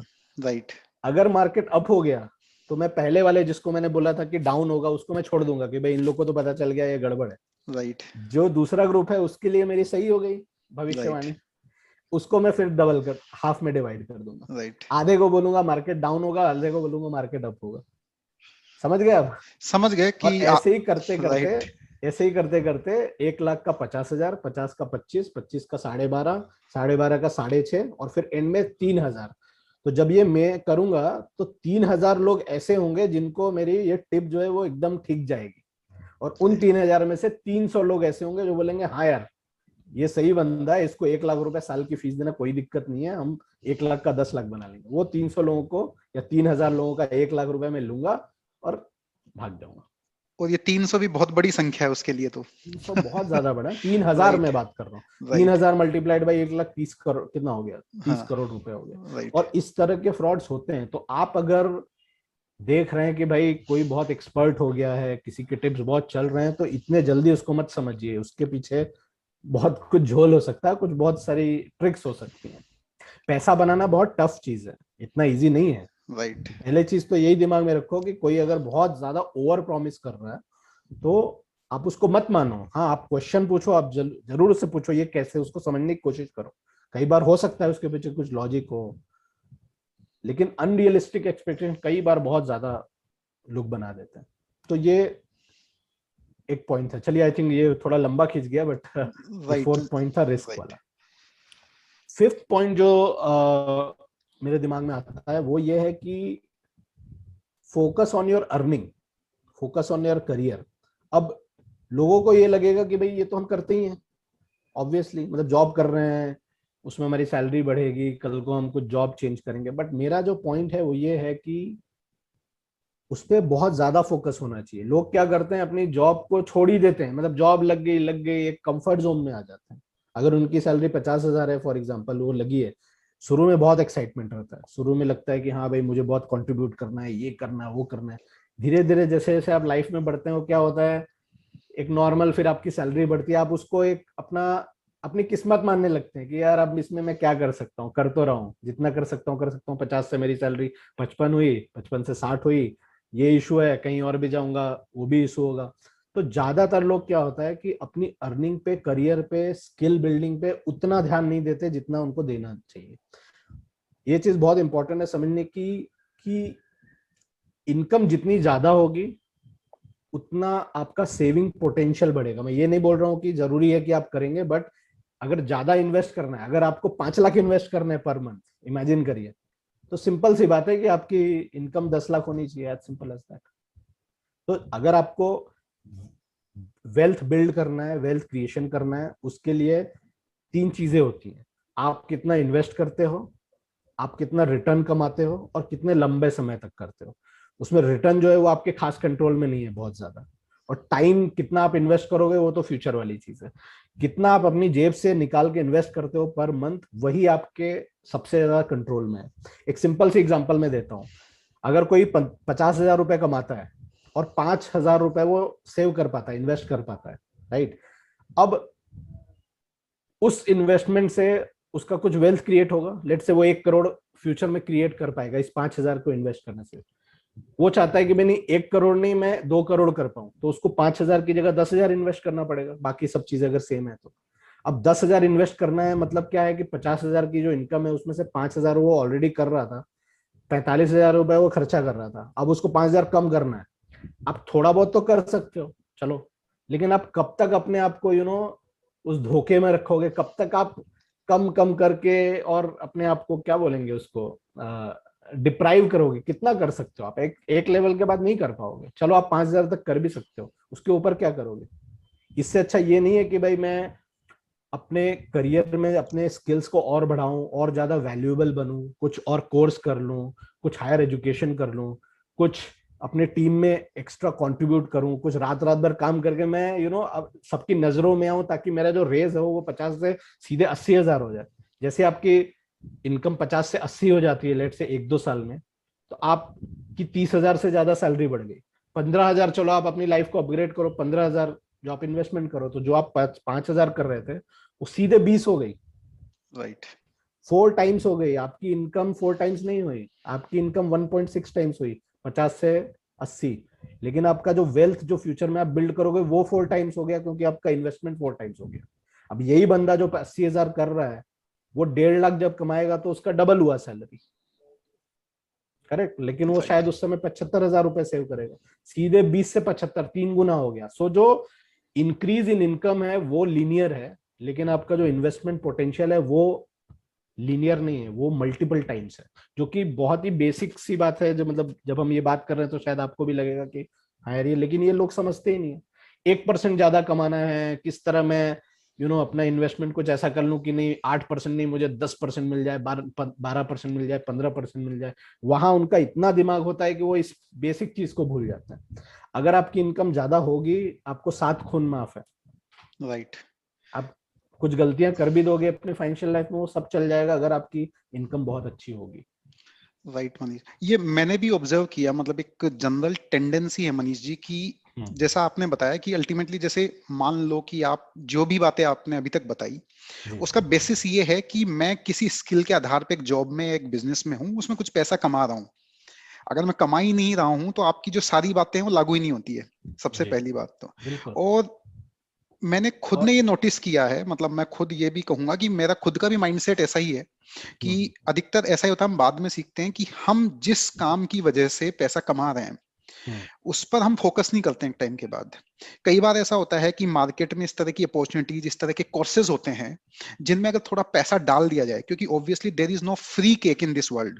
करेक्ट। आपको अगर अच्छे किसी कोर्स को चाहिए तो जो सामने वाला बना रहा है वो भी क्वालिफाइड इंसान है, उसका वो प्रोफेशन है, आपको यस। उसमें पैसा डालना होगा। लेकिन हमें सब कुछ चाहिए फ्री में, कोई अगर अच्छी बुक चाहिए तो वो भी हमें फ्री में चाहिए, कोई कोर्स चाहिए तो भी फ्री में चाहिए। तो एक माइंडसेट ऐसा है कि we don't invest in our self, तो वो बहुत ये इंपॉर्टेंट है। माइंडसेट की बात है, it's a poor mindset truly speaking. Right. आपको जो वैल्यूएबल चीज है उसका तो आपको पैसा पे करना ही चाहिए, और सिर्फ फ्री की चीज वो फ्री की रह जाती है अल्टीमेटली। राइट। सिर्फ फ्री की बुक आपने कितनी डाउनलोड की है, कभी पढ़ी है? मैंने तो नहीं पढ़ी।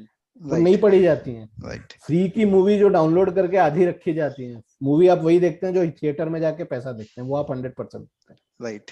राइट। तो ये एक mindset, it's more about poor and rich mindset. और या सो आई थिंक ये मेन पॉइंट है, ये बहुत इंपॉर्टेंट पॉइंट है ट्रूली स्पीकिंग, लेकिन वही इस पे बहुत ज्यादा लोग ध्यान नहीं देते हैं। और इसको मैं कंक्लूड यही करूंगा इस पॉइंट को कि आप जिस भी एरिया में हैं अपने कंफर्ट जोन से बाहर निकलिए। कई बार क्या होता है कि आप एक सिटी में हैं फॉर एग्जांपल, उस सिटी में आपको 2 साल हो गए जॉब कर रहे हो, आप एक कंफर्ट में आ जाते हैं ना कि अरे मैं यहाँ रहता हूँ, यहाँ ये दुकानें हैं, यहाँ मुझे अच्छा लगता है इस सिटी में। अब आपको दूसरे सिटी में अगर कुछ अपॉर्चुनिटी मिलती है तो आप उसको थोड़ा ऐसे सोचने लगते हो कि यार इतना तकलीफ लेके जाऊंगा, ये करूं, भले ठीक है 20,000 ज्यादा सैलरी है, 15,000, लेकिन आप उसको छोड़ देते हो। कई बार नहीं छोड़ते हो, लेकिन कई बार छोड़ देते हो। तो आपका दिमाग वहां होना चाहिए कि भाई मैं कैसे अपग्रेड करूं। और शुरू के आई थिंक अगर आपका जो करियर है वो अगर 30-35 साल का है फॉर एग्जाम्पल, तो आई डोंट थिंक कि शुरू के जो 10-15 साल है वहां आपको बहुत चैन से रहना चाहिए। आप लो तकलीफ है बहुत ज्यादा। ठीक है आपकी शादी हो गई, बच्चे हो गए, थोड़े बच्चे बड़े हो गए, फिर वो सेटल जो होना था ना लाइफ में, वो एक पॉइंट के बाद आई थिंक 40s तक जब आप नहीं टच करते हो तब तक आपको इतना ज्यादा नहीं सोचना चाहिए। कई बार आउट ऑफ इंडिया भी अपॉर्चुनिटी होती है अगर आप ट्राई करें, लेकिन जैसे आईटी के सेक्टर में आप देखो तो बहुत सारे ऐसे लोग हैं जिन्होंने कभी ट्राई ही नहीं किया है। अगर कंपनी से कुछ अपॉर्चुनिटी मिली, मतलब वो आपके पास आई तो आपने ली, लेकिन आप राइट। उसको खोजने नहीं जाओगे। आपने ये मतलब लोग ये नहीं करेंगे कि हाँ भाई इस कंपनी में मैं बहुत वैल्यूएबल हूँ, मैं इस चीज का एक्सपर्ट हूँ, तो मैं एक काम करता हूँ, मैं 500 कंपनीज को मेल करूंगा पूरे वर्ल्ड में। जर्मनी में करूंगा, यूएस में करूंगा, यूके में करूंगा, सब जगह, और देखते हैं क्या होता है। आपको लगता है 500 जगह अगर करेंगे तो एक कॉल नहीं आएगा? हाँ, कहीं ना कहीं से तो रिस्पॉन्स आएगा। आएगा, आता राइट। है। और लोग राइट। ये करते हैं, हमारे बहुत सारे क्लाइंट्स हैं जो आईटी के भी हैं, बहुत सारे जो एनआरआईज हैं, उन्होंने बहुत ट्राई करके पेन लिया उन्होंने और गए, और आज वो अच्छा कमा रहे हैं। एनआरआईज हैं जो कितना कमाते हैं, कई लोग 4 लाख, 5 लाख, 10 लाख। और राइट। एक बार तो वो अपनी इनकम पे फोकस करते हैं। तो अगर इनकम पे फोकस करेंगे तो डेफिनेटली फिर invest 1 lakh, 2 lakh, 3 lakh monthly investment कोई बहुत बड़ी बात नहीं है, लोग करते हैं ऐसा। राइट। एनीवेज, तो ये फिफ्थ पॉइंट था। और सिक्स पॉइंट जो है वो है relationship between risk and return. Risk and return goes hand in hand. I think ये हमने ऑलरेडी पॉइंट कहीं ना कहीं कवर कर लिया है, बट फिर भी इसको हम फिर से टच बेस कर सकते हैं कि एक सिंपल सी चीज जो इंसान को हमेशा गांठ बांध लेनी चाहिए, और हमेशा ही उसको ध्यान रखिए कि अगर रिटर्न ज्यादा मिल रहा है तो उसमें रिस्क है। ये इतना सिंपल सा स्टेप पीरियड, और कुछ राइट। में बोलने की ज्यादा। तो कल आपने जो एग्जांपल दिया था कि भाई कोई मुझे बोल रहा है पैसा डबल हो जाएगा, आज एफडी अगर आप देखेंगे एसबीआई में, एक साल में 5% या 4% रिटर्न मिल रहा है। एसबीआई जैसी कंपनी आपका पैसा आज से 15 साल में डबल कर रही है। तो वो बंदा जो आपको बोल रहा है कि एक साल में डबल हो जाएगा, तो वो क्या ऐसा कर रहा है? अगर ऐसा सच है, जेन्युइन है, सेफ है, तो पूरी एसबीआई अपने लाखों करोड़ रुपए उसमें नहीं डाल देगी कि भाई मेरा ही पैसा डबल कर दे। नहीं करते लोग। तो ऑब्वियस है कि उसमें रिस्क है। और रिस्क कई तरीके के हो सकते हैं। एक रिस्क हो सकता है कैपिटल लॉस का, कि भाई आपका पूरा का पूरा कैपिटली इरोजन हो जाए, वो हो सकता है। दूसरा हो सकता है कि आपका पैसा टाइम पे नहीं मिले, जैसे यस बैंक में हुआ अभी, बैंक में कि पैसा लोगों का डूबा नहीं लेकिन मिला नहीं टाइम पे, और टाइम पे अगर पैसा नहीं मिले तो एज गुड एज एक तरह से बहुत बड़ा लॉस है, राइट। क्योंकि उस समय आपकी कुछ जरूरत हो सकती है। तो सिंपल पॉइंट है, higher risk is equal to, not equal to, अगर हायर रिटर्न मिल रहा है कहीं पे तो रिस्क उसमें ज्यादा होगा, उसको समझिए। मैं ये नहीं कर रहा हूं उसको हमेशा अवॉइड करिए।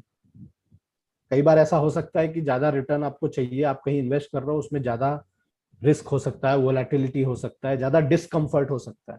आप उसको लीजिए लेकिन समझिए कि आप उसको ले रहे हैं। सरप्राइज नहीं होना चाहिए आपके लिए कि अरे मुझे तो लगा ऐसा, मुझे तो लगा वैसा, ऐसा नहीं होना चाहिए। So with that I will finish that first section which you said, जहां पे हम कुछ फंडामेंटल पॉइंट्स डिस्कस करना चाहते हैं। तो ये 6 पॉइंट्स हैं जो मेरे राइट। दिमाग में। मनीष जी, लाइक बहुत ही इम्पोर्टेंट 6 पॉइंट्स थे, हमने कई एग्जांपल्स भी डिस्कस किए, आपने बहुत सारी प्रैक्टिकल इंसाइट्स दी, तो ऑब्वियसली जो लोग सुन रहे होंगे उनको बहुत हेल्प होगी। इसके साथ मैं ये भी कहना चाहूंगा कि जिन लोगों को अगर अभी तक कोई क्वेश्चंस है तो वो कमेंट सेक्शन में डाल सकते हैं, तो मैं जब भी मनीष जी से वापस बात होगी या उनसे ट्विटर पे इंटरेक्शन होगा तो इन क्वेश्चंस को मैं उन तक पहुंचाने की कोशिश करूंगा, और जी अगर इन पे कुछ और इन डेप्थ आंसर चाहिए तो वो हम लेंगे। आ, ये है। मनीष जी, अब कुछ मतलब मैं कुछ चीजें, मतलब जो मैं खुद भी अगर देखूं कि मेरा खुद का फोकस जब मैं एक नई जॉब में था, और या मतलब एक फाइनेंस के प्रति एक माइंडसेट होता है। या आज मैं अलग तरीके से सोच सकता हूँ, आपकी बातों को समझ सकता हूँ, लेकिन मैं या उस समय मतलब किन चीजों से फैसिनेटेड होता था, या मेरे दोस्तों का फोकस किस चीज में रहता था, कुछ ऐसे मतलब 5-7 चीजें जो मेरे दिमाग में है, उनसे संबंधित जी क्वेश्चन है। शॉर्ट में आंसर चाहूंगा, आपका भी ज्यादा जी समय नहीं लूंगा। जी जी what is your opinion about credit card, की एक नई जॉब में घुसते ही मतलब मैं देखता हूँ ऑफिस के बाहर क्रेडिट कार्ड वालों की लाइन लग जाती है, और वो एक गिफ्ट वाउचर भी रखते हैं कि ये क्रेडिट कार्ड लो, ये 2,000 रुपए का गिफ्ट वाउचर भी है। तो इसके बारे में थोड़ा सा आप डिफाइन कीजिए कि आपकी क्या ओपिनियन है। सी क्रेडिट कार्ड एक नेसेसिटी जैसी आजकल बन गई है, क्योंकि क्रेडिट कार्ड के कुछ फायदे भी हैं कि भाई आपको क्रेडिट मिल जाता है 30-40 दिन का, मतलब आप बाद में पैसा पे कर सकते हो।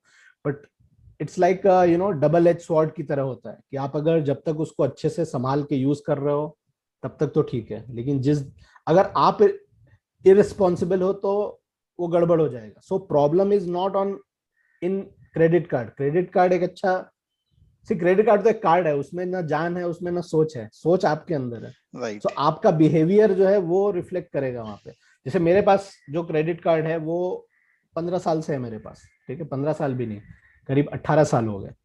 आज तक मैंने उस पर कभी डिफॉल्ट नहीं किया, हमेशा उसका टाइम पे कर दिया, 3-4 दिन पहले पे कर दिया। सो मेरे लिए वो अच्छा अच्छा वर्क करता है, क्योंकि मैं डिसिप्लिन हूँ, क्योंकि मैं उसके रिस्क को समझता हूँ। राइट, मैं अपने मीन्स से ज्यादा नहीं स्पेंड करता हूँ। राइट, तो आप उसको ले सकते हैं, जस्ट उसको रिस्पॉन्सिबली यूज करिए। उसको एक लाइसेंस की तरह मत यूज करिए कि भाई अब मेरे पास है तो मैं कुछ भी कर दूंगा। कई बार हम मजाक करते हैं कि भाई वो तलवार की तरह होता है कि ये ले ये खरीद लिया, ये ले ये खरीद लिया, ये जीन्स ले ली मैंने, ये ले लिया, यहाँ उड़ा दिया, ये कर दिया। तो उसको तलवार की तरह लोग यूज करते हैं, ये भूल जाते हैं कि भाई वो पैसा आपको पे करना पड़ेगा। और लोग जनरली फिर यही करते हैं कि 1-2 महीने उसको यूज किया, पे कर दिया, कुछ इम्पैक्ट नहीं पता चला। या फिर मान लीजिए 20,000 रुपए का खर्चा कर दिया, जब उसका बिल की देने की बारी आई तो उसमें मिनिमम ड्यू होता है कि भाई आप 1,000 रुपए पे कर दो, तो इतना मिनिमम कर सकते हो, बाद में कर देना। राइट। और लोग बोलते हैं हाँ ठीक है अभी नहीं है, तो चलो अभी कर देते हैं। और फिर वो धीरे धीरे वो क्रेडिट कार्ड के साइकिल में फंस के, मतलब जिंदगी, उनकी जिंदगी बन जाती है कई बार। क्रेडिट कार्ड ऑक्सीजन की तरह हो जाती है, उसके बगैर रह ही नहीं सकते, वैसा हो जाता है। राइट। तो प्लीज यूज इट रिस्पॉन्सिबिली, हमेशा उसको टाइम पे करिए। Overall it's a good thing अगर आप उसको अच्छे से यूज करें। राइट। मतलब इसी में मैंने ऑब्जर्व किया कि एक मेरा ही दोस्त था, मतलब डिसिप्लिन नहीं था अगर मैं ऑब्जर्व करूं उसे, और उसके साथ ऐसा हुआ कि he was earning very good amount, है ना, लेकिन उसे किसी लोन की जरूरत थी, उसने लोन अप्लाई किया, वो बोला आसानी से मिल जाएगा। बाद में उसे पता चला उसे 1 लाख रुपए का लोन भी नहीं मिल रहा है। पता चला कि उसका क्रेडिट कार्ड बिहेवियर जो था वो जी इस तरीके का था कि उसका सिबिल स्कोर पूरा डैमेज हो चुका था। और बिल्कुल। वहीं पे अगर मैं कुछ और दोस्तों की बात करूं तो उन्होंने रिलेटिवली कम इंटरेस्ट रेट पे अच्छे से बार्गेन करके अपना लोन वगैरह ले लिया, क्योंकि उनका सिबिल स्कोर बहुत ही शानदार था। ये बिल्कुल वैसा है कि अगर मैं जैसे एक लड़का है, वो दूसरों की इज्जत नहीं करता, तमीज से बात नहीं करता, किसी को छेड़ता है बार बार, तो वो जब शादी करने आएगा तो उसकी शादी नहीं होगी, क्योंकि उसका राइट। पास्ट रिकॉर्ड है सब पूरा। तो ये एग्जैक्टली वैसा ही है। ठीक है। अगला जो सवाल है, मतलब ऑब्वियसली मैं अपने पिताजी को भी ये वीडियो जब अपलोड होगा तो मैं सुनाऊंगा। आ, वो हमेशा ये बोलते हैं यार, ये शेयर मार्केट वगैरह से दूर रहो। हम्म, ऑब्वियसली मतलब उनके भी कारण है, जिस जनरेशन से वो बिलोंग करते हैं और जिस तरीके से हम डील करते हैं। जी। मैं आपसे दो चीजें जानना चाहूंगा कि क्या शेयर मार्केट सच में एक जुआ है, और क्या यूथ को इसमें घुसना चाहिए या नहीं घुसना चाहिए? अगर घुसना चाहिए तो किन बातों को ध्यान में रखना चाहिए? कुछ बेसिक बातें। बहुत अच्छा सवाल है। इमेजिन करिए मेरे पास एक कॉइन है, ठीक है, मेरे पास एक कॉइन है, उस पे हेड आ सकता है या टेल आ सकता है, करेक्ट। राइट। 90% चांस है कि हेड आएगा और 10% चांस है कि टेल आएगा, राइट। ठीक है। अभी आपके पास 1 लाख रुपए है, आपको बेट लगानी है। अगर आप हार गए तो आपका पैसा गया, राइट। अगर आप जीत गए तो आपका पैसा डबल हो जाएगा। राइट। एक ही बार आप खेल सकते हैं, करेंगे? हाँ। 90% चांस नहीं करता हूं मैं, 60% चांस कर देता हूँ। 60% चांस है कि आप जीतेंगे, 40% चांस है कि आप हारेंगे। तो आपको लगता है आप 1 लाख रुपए उसमें लगा देंगे, हार जाएंगे तो पूरा पैसा खत्म हो जाएगा? अब मतलब अब मैं एक उस। आम इंसान, चलिए आपकी बात राइट। नहीं, एक आम इंसान कैसे सोचेगा इसको? हाँ, मतलब वो यही सोचेगा कि 60% चांसेस तो है, हम लगा देते हैं। तो वो जुआ हुआ कि कोई साइंटिफिकली सोची हुई चीज हुई? मतलब उसमें मुझ। कंट्रोल है कोई आपका? राइट, कोई कंट्रोल नहीं है उसके ऊपर। तो जुआ ही है ना, एक तरह राइट। से जुआ ही है, और है राइट। भी। राइट। अब यही अगर मैं बोलूं कि आप इस कॉइन को 100 बार टॉस कर सकते हो, मतलब 100 बार आप ये गेम खेल सकते हो, राइट। तो आप अगर मैथमेटिकली देखोगे, अगर आप मैथमेटिक्स आप जानते हो, तो आप जानोगे कि 100 बार में इसके जो चांसेस हैं वो आपके जीतने के ही हैं। Right. Over a long term you will win. एक टॉस में आप हार सकते हो, दूसरे में भी हार सकते हो, लेकिन तीसरा आएगा, क्योंकि चांसेस जो है वो आपके फेवर में है over a long term. Stock market में ऐसा ही होता है कि स्टॉक मार्केट जो है उसमें शेयर्स के प्राइस जो है वो ऊपर नीचे जो जाते हैं, वो शॉर्ट टर्म में बिल्कुल अनप्रिडिक्टेबल है, क्योंकि वो फंडामेंटल्स पे होते ही नहीं है, वो न्यूज पे है, र्यूमर पे है।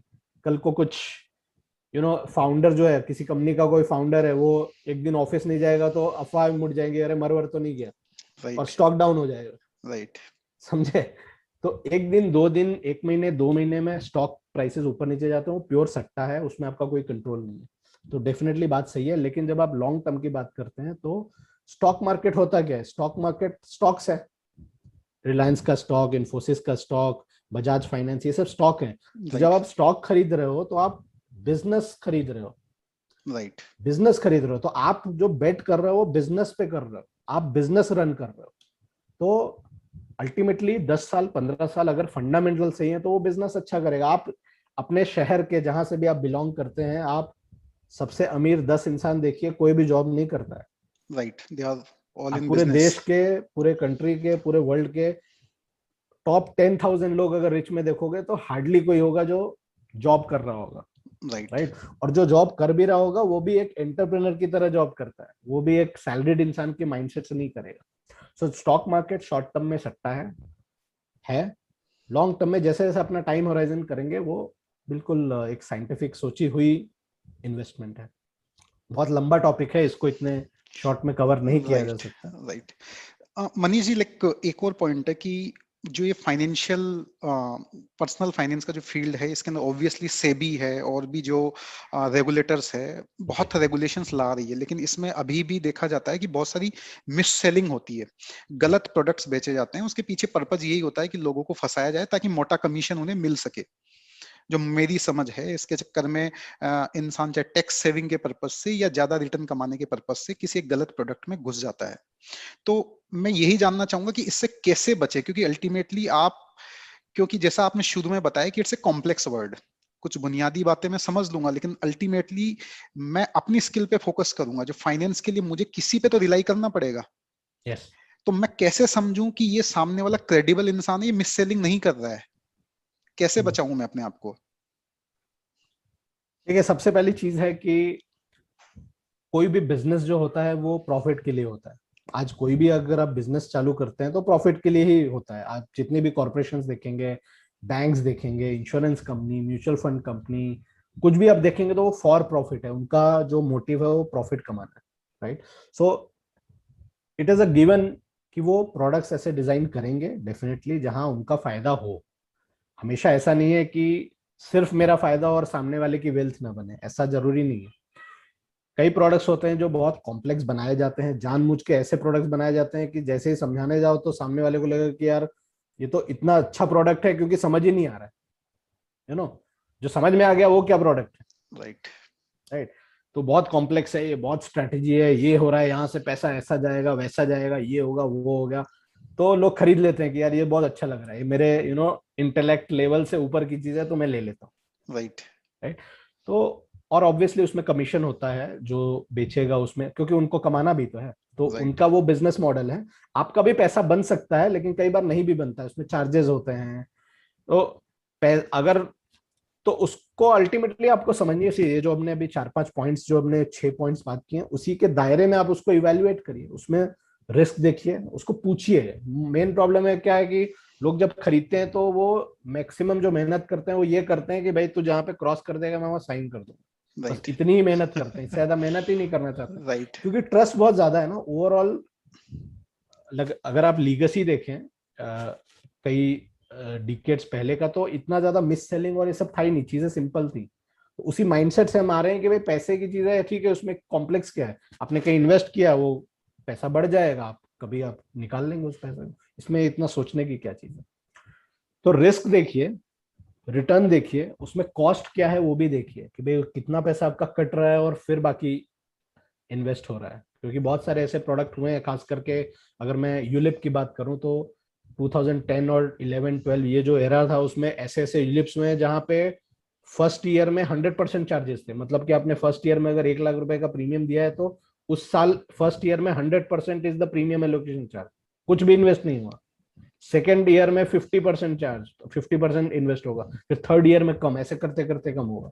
कई प्रोडक्ट्स थे जहां पे 20-20, 30-30, 40-40% आपका कटेगा और फिर बाकी इन्वेस्ट होगा, ऐसा था। तो आपको कॉस्ट पूछिए कि क्या कॉस्ट है।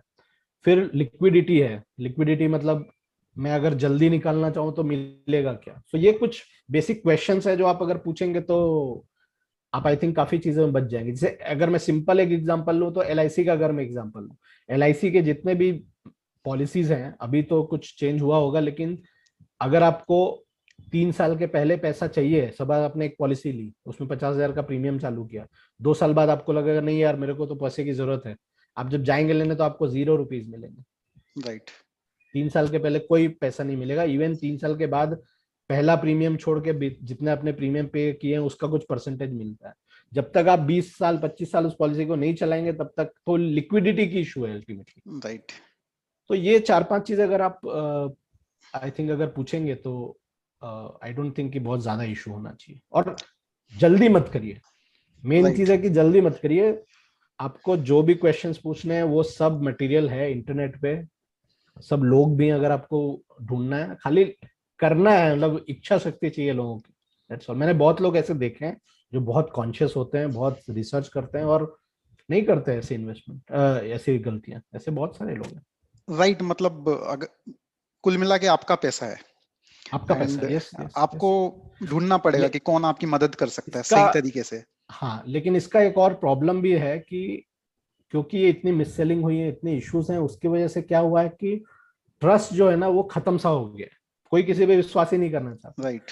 तो उसमें बहुत सारे जो जेन्युइन लोग हैं वो भी उसकी वजह से सफर करते हैं, क्योंकि राइट। कमीशन जो है वो एक तरह से इतना बुरा वर्ड बन गया है कि मेरे पैसे से अगर तू कुछ भी कमाएगा तो तू बुरा इंसान है, सिंपल। इसके आगे कुछ सुनना ही नहीं है। बट ऐसे बहुत सारे बिजनेस मॉडल है जहाँ पे आप भी कमा सकते हैं और सामने वाले के लिए भी अच्छा वेल्थ क्रिएट कर सकते हैं। ऐसा कुछ नहीं है कि हर प्रोडक्ट जहाँ कमीशन है, जहाँ पे कुछ आप कट लेते हैं वो कुछ प्रॉब्लम है, ऐसा जरूरी नहीं है। ठीक है।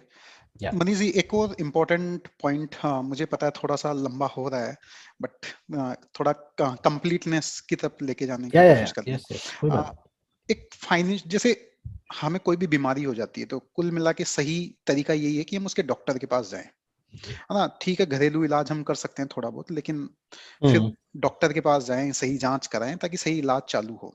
तो जब हम्म हम कमा रहे हैं हम्म और ये हमारी फाइनेंशियल लाइफ लंबी चलने वाली है, तो एक फाइनेंशियल एडवाइजर जो कि कंप्लीटली इसी डोमेन में है, तो उसका क्या रोल हो सकता है और उसको कैसे फाइंड आउट करें एक सही फाइनेंशियल एडवाइजर को? ओके, सो इसमें बहुत सारे एंटिटीज हैं, जैसे कि फॉर एग्जांपल एक तो होते हैं एजेंट्स, जो प्योर एजेंट्स होते हैं और वो नौकरी करते हैं, कहीं पे काम करते हैं सैलरी बेसिस पे। अब ऐसे जितने भी लोग होते हैं उनका इंसेंटिव होता है जनरली ज्यादातर कि भाई राइट। आप जितना बिजनेस करोगे उस पे आपकी कमाई होगी, सिंपल। ठीक है। तो ऑब्वियसली एक, और वो पे भी बहुत ज्यादा नहीं होती है, वो हैवी होती है बोनस पे कि भाई आप जितना कमाओगे उस पे ही आपकी मेन सैलरी है, बेसिक सैलरी तो 5-10 हजार ही। तो राइट। नेचुरली क्या होता है कि उनका पूरा जो फोकस है वो इसी चीज पे होता है कि मैं अपना टिकट साइज कैसे ज्यादा बड़ा करूं, सिंपल। एज अ पर्सन वो बुरे नहीं होंगे, बट राइट। सिचुएशन ऐसी है, उनका जो काम कॉम्पनसेशन का जो तरीका है वो डिजाइन ही इस तरह से है कि वो मिस सेलिंग करते हैं, क्योंकि अल्टीमेटली वो अपना देखेंगे कि भाई मुझे राइट। मेरा घर चलाना है, वो एक सिचुएशन की बात है। राइट। राइट। सो ऐसे जो होते हैं वहां पे वो आपको हॉलिस्टिकली आपकी फाइनेंशियल लाइफ को कुछ गाइड नहीं करते, वो सिर्फ एक प्रोडक्ट पे ध्यान देंगे। या तो वो राइट। इंश्योरेंस बेच रहे हैं तो वो सिर्फ इंश्योरेंस करेंगे। म्यूचुअल फंड में भी ऐसे बहुत सारे एडवाइजर हैं, वो सिर्फ और सिर्फ पार्ट टाइम या फिर बहुत ही एक लॉन्ग टर्म व्यू से नहीं करते हैं बिजनेस। उनका सिंपल फोकस होता है कि भाई अभी कुछ और नहीं कर रहे हैं, हाँ म्यूचुअल फंड में भी कमीशन मिलता है, इसको चलो करना चालू कर देते हैं, और उनका पूरा फोकस सिर्फ और सिर्फ कमीशन में होता है। वो क्लाइंट बिल्डिंग पे ध्यान नहीं देते, उसको एक बिजनेस की तरह, एक ऑर्गेनाइजेशन की तरह नहीं ट्रीट करते। राइट। सो ऑब्वियसली जब मुझे 1 साल 2 साल 3 साल में ही सारा कमाना है तो फिर तो मैं उसी पे ध्यान दूंगा। राइट। राइट। तो एक ये एंटिटी हो गई। दूसरा चीज है, बहुत सारे फाइनेंशियल प्लानर्स होते हैं जो कि आपको, आपसे फीस लेते हैं, एक 10 हजार 15 हजार 20 हजार 50 हजार जो भी एक अमाउंट है, और राइट। आप उनका टाइम ले सकते हैं, और आप अपना पूरा सिचुएशन पूरा डेटा उनको देंगे, और वो उसके बेसिस पे आपको एडवाइस करेंगे कि उनको क्या करना है क्या नहीं करना है, कैसे रिस्ट्रक्चरिंग करनी है, कहाँ इन्वेस्ट करना है, क्या पोर्टफोलियो होना चाहिए, तो वो आपको ये कर देंगे। तो इस तरह के दो एंटिटीज हैं। और बहुत सारे लोग ऐसे भी हैं जो आप उनके थ्रू इन्वेस्ट भी कर सकते हैं, और वो अपना काम जेन्युइनली कर भी रहे हैं प्रॉपर एक लॉन्ग टर्म हिसाब से। राइट। कमीशन बेसिस पे है, लेकिन हर इंसान जो कमीशन बेसिस पे है जरूरी नहीं है कि वो आपको उसके दिमाग में यही चल रहा है भाई इसको लूट लो। हर ज्यादातर है ऐसे, मैं ऐसा नहीं बोल रहा हूँ, बट ऐसे बहुत सारे हैं जो नहीं भी हैं, ऐसे बहुत सारे प्लानर्स हैं जो इस बिजनेस मॉडल पे काम करते हैं। तो कैसे चूज करना है, ट्रूली स्पीकिंग ये बहुत टफ सवाल है, क्योंकि किसी को रिकमेंड ऐसे नहीं कर सकते कि भाई आप इसके पास चले जाओ, क्योंकि अगर वो गलत करेगा तो फिर वो गलत होगा। अल्टीमेटली वही है, आप 5-6 लोगों को शॉर्टलिस्ट करिए, अगर आप ऑनलाइन देखना चाहते हैं ऑनलाइन देखिए, रिव्यूज पढ़िए। बहुत सारे लोग हैं जो रिकमेंड करते हैं कि भाई मैं इस प्लानर के पास गया, मैं इस फाइनेंशियल एडवाइजर से एडवाइस लेता हूँ। आप शॉर्टलिस्ट करिए, अपने क्वेश्चंस आप बना के रखिए, जो भी आपको मैटर करता है आप उनसे पूछिए, और अपना एक जजमेंट लीजिए, एज सिंपल एज दैट।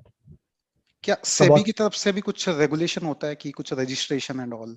हाँ सेबी की तरफ से RIA एक होता है, अगर किसी को इन्वेस्टमेंट एडवाइस देनी है तो फीस ओके। चार्ज करना है तो वो सेबी से रजिस्टर होना पड़ेगा उनको। ओके। Yes. ठीक है Manish ji, like last question, like I am done with most of my questions.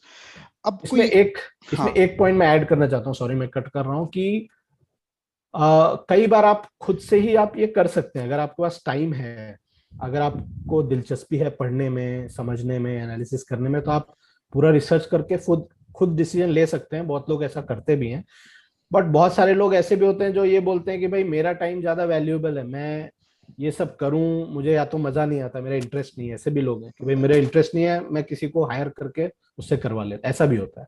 कई लोग ऐसा होते हैं कि भाई मैं अपने टाइम का यूटिलाइजेशन कुछ और तरीके से करना चाहता हूँ, आई एम रेडी टू पे समवन, मेरा इंटरेस्ट है लेकिन फिर भी मैं कुछ और करने में ज्यादा विश्वास रखता हूँ, ऐसा भी लोग होते हैं।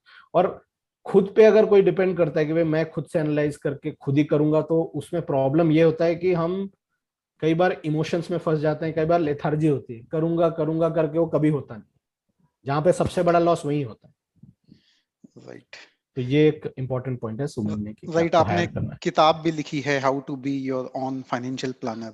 हाँ, उसमें हम एक बेसिक लेवल पे कुछ चीजें आप थोड़ी अपनी कैलकुलेट कर सकते हैं, कुछ अपना माइंडसेट चेंज कर सकते हैं, तो वो एक बेसिक लेवल पे है, but it is not a replacement of a actual financial planner obviously.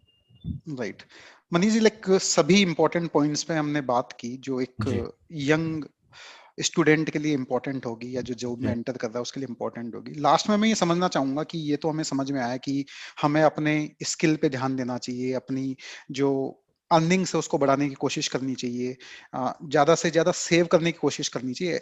ऐसा नहीं कि कंजूसी करे जीवन जीने के अंदर, जी। एंजॉय करे लाइफ को भी, और पैसे को इन्वेस्ट करें, जल्दी इन्वेस्ट करना स्टार्ट करें, सही प्रोडक्ट्स में करें, रिस्क को समझे, रिवॉर्ड को समझें, इन सबको समझे। बहुत इंपॉर्टेंट पॉइंट। अंत में, क्योंकि शुरू में आपने ये बताया कि आज की तारीख में बहुत सारे प्रोडक्ट्स आ चुके हैं, बहुत कॉम्प्लेक्स हो चुका है, तो कुछ ऐसे प्रोडक्ट्स जो आप चाहते हैं, क्योंकि आपने ये भी कहा कि कोई इंसान अपने खुद के दम पे भी इन चीजों को समझ सकता है, या कुछ ऐसे बहुत इंपॉर्टेंट 5 प्रोडक्ट जिन पे एक यंग इंसान को समझना चाहिए, एक्सप्लोर करना चाहिए, रिसर्च करना चाहिए, और कुछ ऐसे प्रोडक्ट्स जिनसे सच में दूर रहना चाहिए। ये मेरा बहुत, कह सकते हैं, मेरे खुद का एक दिल के करीब वाला सवाल है। ओके। सो सी, ये जो मैं बता रहा हूँ आगे, ये कई बार मैं कई टॉक्स पे बोल चुका हूँ, बहुत ही एक स्टैंडर्ड टेम्पलेट होता है।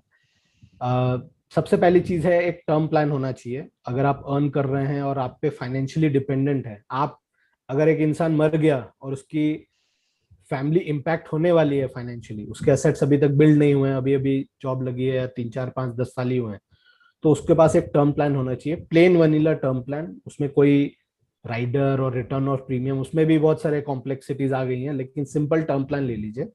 आपके जो एक्सपेंसेस हैं घर के, उसका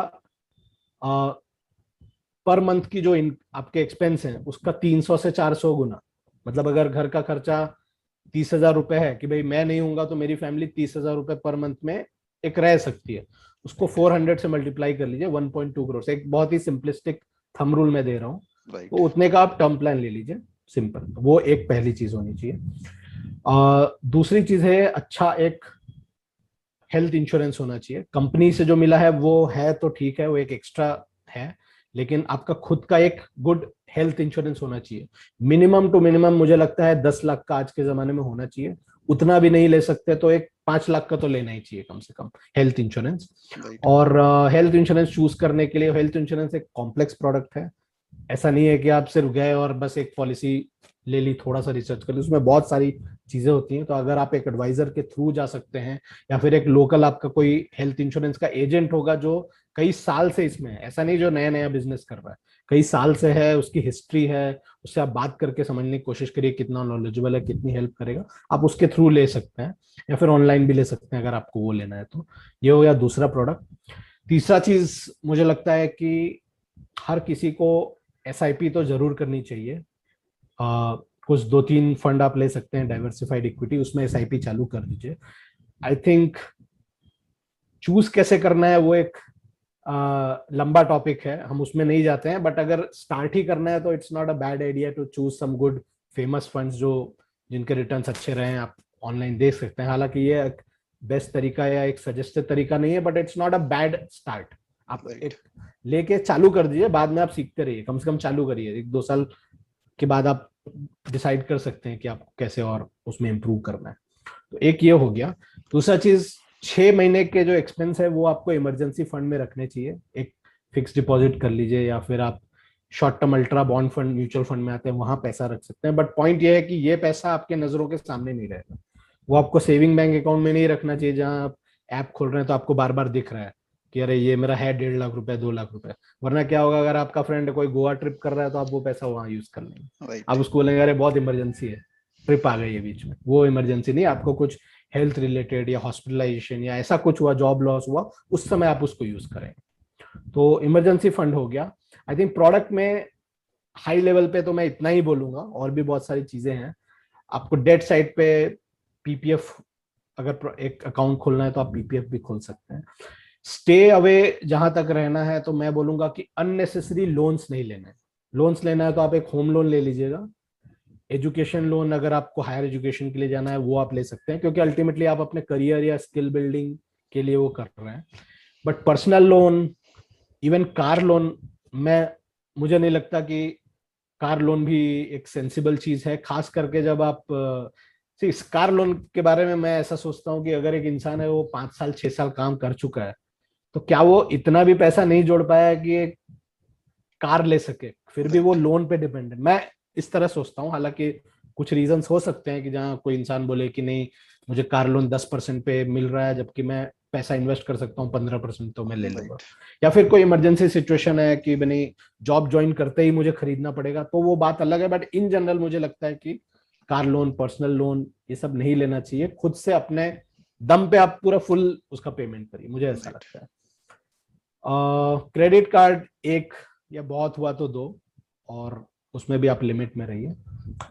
और सिंपल रखिए अपनी फाइनेंशियल लाइफ को, बहुत ज्यादा ऐसा ढेर मत लगा लीजिए कि अगर कुछ हो गया तो फैमिली को समझ ही नहीं आए कि भाई इसने क्या क्या लिया है, इतनी चीजें हैं। ऐसा होता है बहुत सारे लोग, मैंने राइट। ऐसे केसेस देखे हैं जहाँ पे लोगों के पास 50-50 एफडी है, अलग नंबर में बोल रहा हूँ, 50 एफडी। हर बार वो क्या करते हैं, हर महीने की सैलरी एक नई एफडी, हर महीने की सैलरी एक नई एफडी। ऐसे हैं कुछ लोग, कुछ लोग ऐसे हैं जिनके पास 30 म्यूचुअल फंड है, 40 म्यूचुअल फंड है, कर वो रहे हैं इन्वेस्टमेंट बहुत टाइम से, उनका रिटर्न भी ठीक ठाक है, लेकिन उनके पास बहुत प्रोडक्ट है, बहुत इंश्योरेंस पॉलिसी है, ये भी ले लो, वो भी ले लो, ये भी ले लो, वो भी ले लो, उस माइंडसेट में वो रहते हैं। तो ये नहीं करना चाहिए मेरे ख्याल से, इतना ही है। और लास्ट जो मैं कंक्लूड करूंगा कि ये सब आप करिए, लेकिन स्पेंडिंग भी करिए। ऐसा नहीं है कि स्पेंडिंग मत करिए, क्योंकि कोरोना ने हमको बता दिया कि भाई अगर आप ये सोच रहे हैं कि मैं बाद में कुछ करूंगा, तो शायद आप बात के लिए ना भी हो, ऐसा राइट। होता है। तो अपनी जिंदगी भी जिए, अच्छे एक्सपीरियंसेस करिए, वेकेशंस पे जाइए, जो भी आपको करना है वो सब करिए, और साथ राइट। में फ्यूचर का भी ध्यान रखिए। ऐसे मैं इसको कंक्लूड करूंगा। राइट।